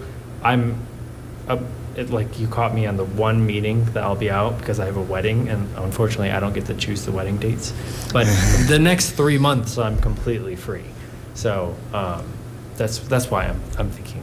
So I'll end that statement. Thanks. Thanks for those thoughts, Commissioner Carey. Commissioner Williams. Thank you, Chair. Yeah, I just have a similar vibe that I'm going to bring to this party. I would say that if we have to notice for a motion for regular meetings, I would advocate that honestly, I would take them through the end of the year. I would say make them regular meetings for the next 365 days, right? Let's just make that technical piece go away. That feels, pretty straightforward. I agree with the piece about alternates. My question about scheduling is, can we all have our calendars open right now. Can we just go through all those dates and give you an up and down, like if we're available, and we can just start locking some of those in right now instead of having to do an email and then then you have to track us down. And, that would make my life easier. yeah, and that just feels a It could lot make- easier. Are we cool with that? It's up to you. Just right now? Great. Do you want to go back to those dates again? We'll give you up and down on whether or not we're free, and then we will just hold them on our own calendars so that we can try and get closer to what you're suggesting. May I interject? Is everyone in the commission agreeable to that? Do we have the capability to do that, all of us? I'm seeing yes. Okay. Let's do Thanks. it I'm then. just trying to make a move, you know what I mean? All right. So we've confirmed August 12th, so August 19th. I've got 5. I'm waiting for my calendar to load, so I'm not sure yet. But we've got 5. Oh, sorry. One more follow-up question. Are we allowed to be virtual for these or no? No. Okay. Yeah. For our rules and regulations state for quasi judicial cases, we have to be personally present here in the room. Those are our rules. Yep. All right. Let's avoid the crosstalk. Okay. My calendar's still loading, but it looks like the 5 of us were available on the 19th. Go ahead, Mr. Rice, with the rest of the dates. August 26th. I have 3. I'm seeing 2 no's on the 26th, and so that would be less Oh, than. I'm sorry. I had you up, and Yeah. I have 2. Yeah, so that at most that's only 4 of us. Right. That one's out. All right, so the 26th is out. September 2nd. I've got 6 on the 2nd. How about the 9th? I've got 6 on the 9th. That actually surprises me, but I'm happy. And then September 16th. 3, 6 on the 16th. How about the 23rd? I've got everybody available on the 23rd. All right. sorry. No, I've got 5 on the 23rd. Okay. October 7th. Is there something wrong with the 30th? 2. So then we would need to clarify that one. So the way it's set in The bylaw. commission meetings, Yeah. it's the first and third. Mondays are regulars, and the second and fourth are informational. And then you can set a special meeting, but you have to take a special action to do the 13th. Do you want me to pull for the 30th? Can we add that to our list of motions for next time? Okay, so let me scratch that out and put September 30th, and I'll go ahead and pull, but then we'll have to add that as an action item. September 30th. Okay, I've got 6 on the 30th as well. All right, October 7th. I've got 6. October 14th. I've got 6, the 21st. All right, and then the 28th. All right, so right now, everybody is available for all of those meetings. I've got 5 on the 19th, unless Commissioner Buckley get his calendar up, and then I've got 5 on September 23rd. So, but right now, I've got 6 for all those meeting dates that I've listed out. And I am available on August 19th and August 26th. But I think the 26th had 2 other Yes, it not was. available. So the 26th is the only one of those dates that I noticed we would be lacking a We only quorum. had 4. Okay. So then I'll work with existing applicants and then give you a calendar moving forward through the end of October. Thank you very much. Commissioner Carius. Just for my own clarification, so the in-person meeting rule is required in the city charter? It mimics the city council procedures. So if they're voting, they're in person. If it's informational, they can go remote. We haven't had an informational meeting in a very long time. Okay, because I love the people in our audience today, but I assume most planning commissions are about this exciting and therefore do not need to be in person every time. So I'm wondering, can we also maybe add to future agendas, not just the topics at hand and the planning and zoning, but looking over these type of charter things and thinking about, because like, to me, this meeting, as fun as it was, could have been online. And I'm sure our 2 guests would have been sitting there sipping their Coke at home and enjoying the meeting as well. We have like 10 to 12 viewers online as well. So like, I don't know, I work remotely every day, all the time. I'm sure many people in this world do right now. So I don't know, I'm just wondering if we could maybe add that to the conversation in the future about thinking about, because even the professionals who come in, developers, like they're requesting a rezoning, they're probably perfectly happy to present online too. So Yeah, your concern is noted, maybe as a topic of future discussion. Commissioner O'Neill.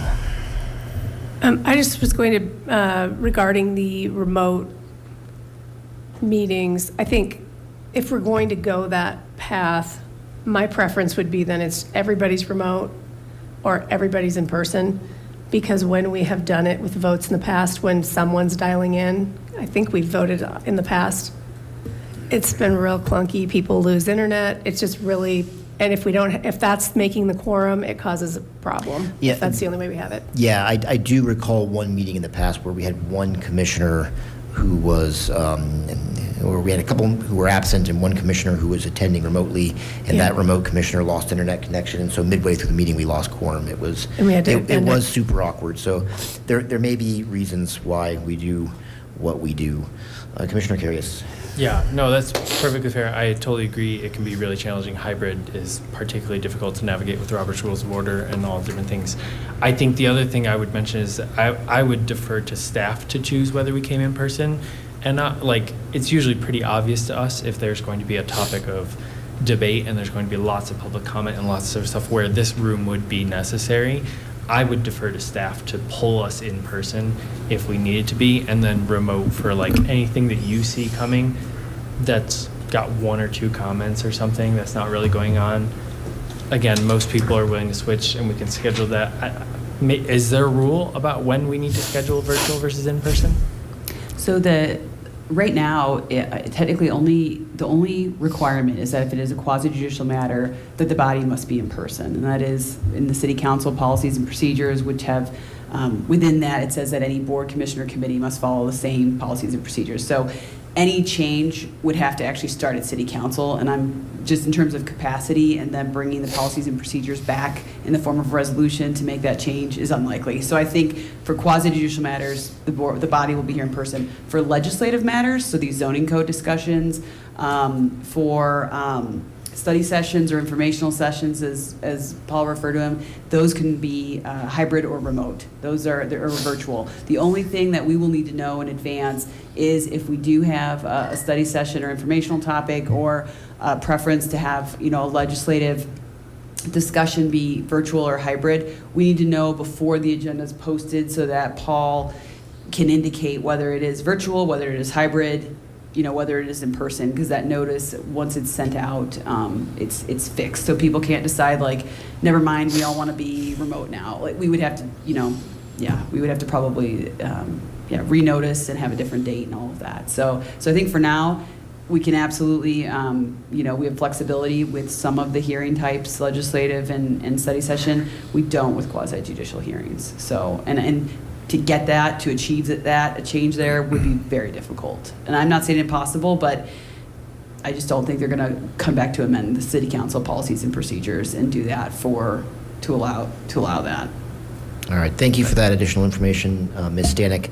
I will say from my point of view, even though when we are considering purely legislative matters, we may have the ability to schedule a remote meeting, that is a very separate question from whether or not we should. And in my view, we generally should not. I think part and parcel of these legislative matters that we'll be taking up with this zoning is the ability to have public comment. And in my experience on this commission of doing both remote virtual meetings and in-person meetings, public comment just works a lot better in person. And in addition, there's more methods, because we already have the capability for remote comment of every meeting, even in-person meetings, because we have Lakewood Speaks, which is such a wonderful platform for people to leave comments on. And so by being here in person, I think we get a better quality of dialogue with the people who are coming to comment. And it just works out like practically a lot easier. So, as always, I'm just one member of this commission, but my preference is that on those legislative matters, we should be meeting here in this room as well. All right, I'm seeing no other hands up. Mr. Rice, I think we've cleared all the calendar dates, so are we done with this agenda item? Item 7 is general business. Staff does not have any general business. Okay. Does any other commissioner have any other general business they want to raise for the good of this body? All right, I'm seeing a bunch of no's, so that's easy, because that means that we are now, double checking this is true, yes, we are now at the end of our agenda for the evening. So at 10 o'clock p.m., I adjourn this meeting. Good night, everyone.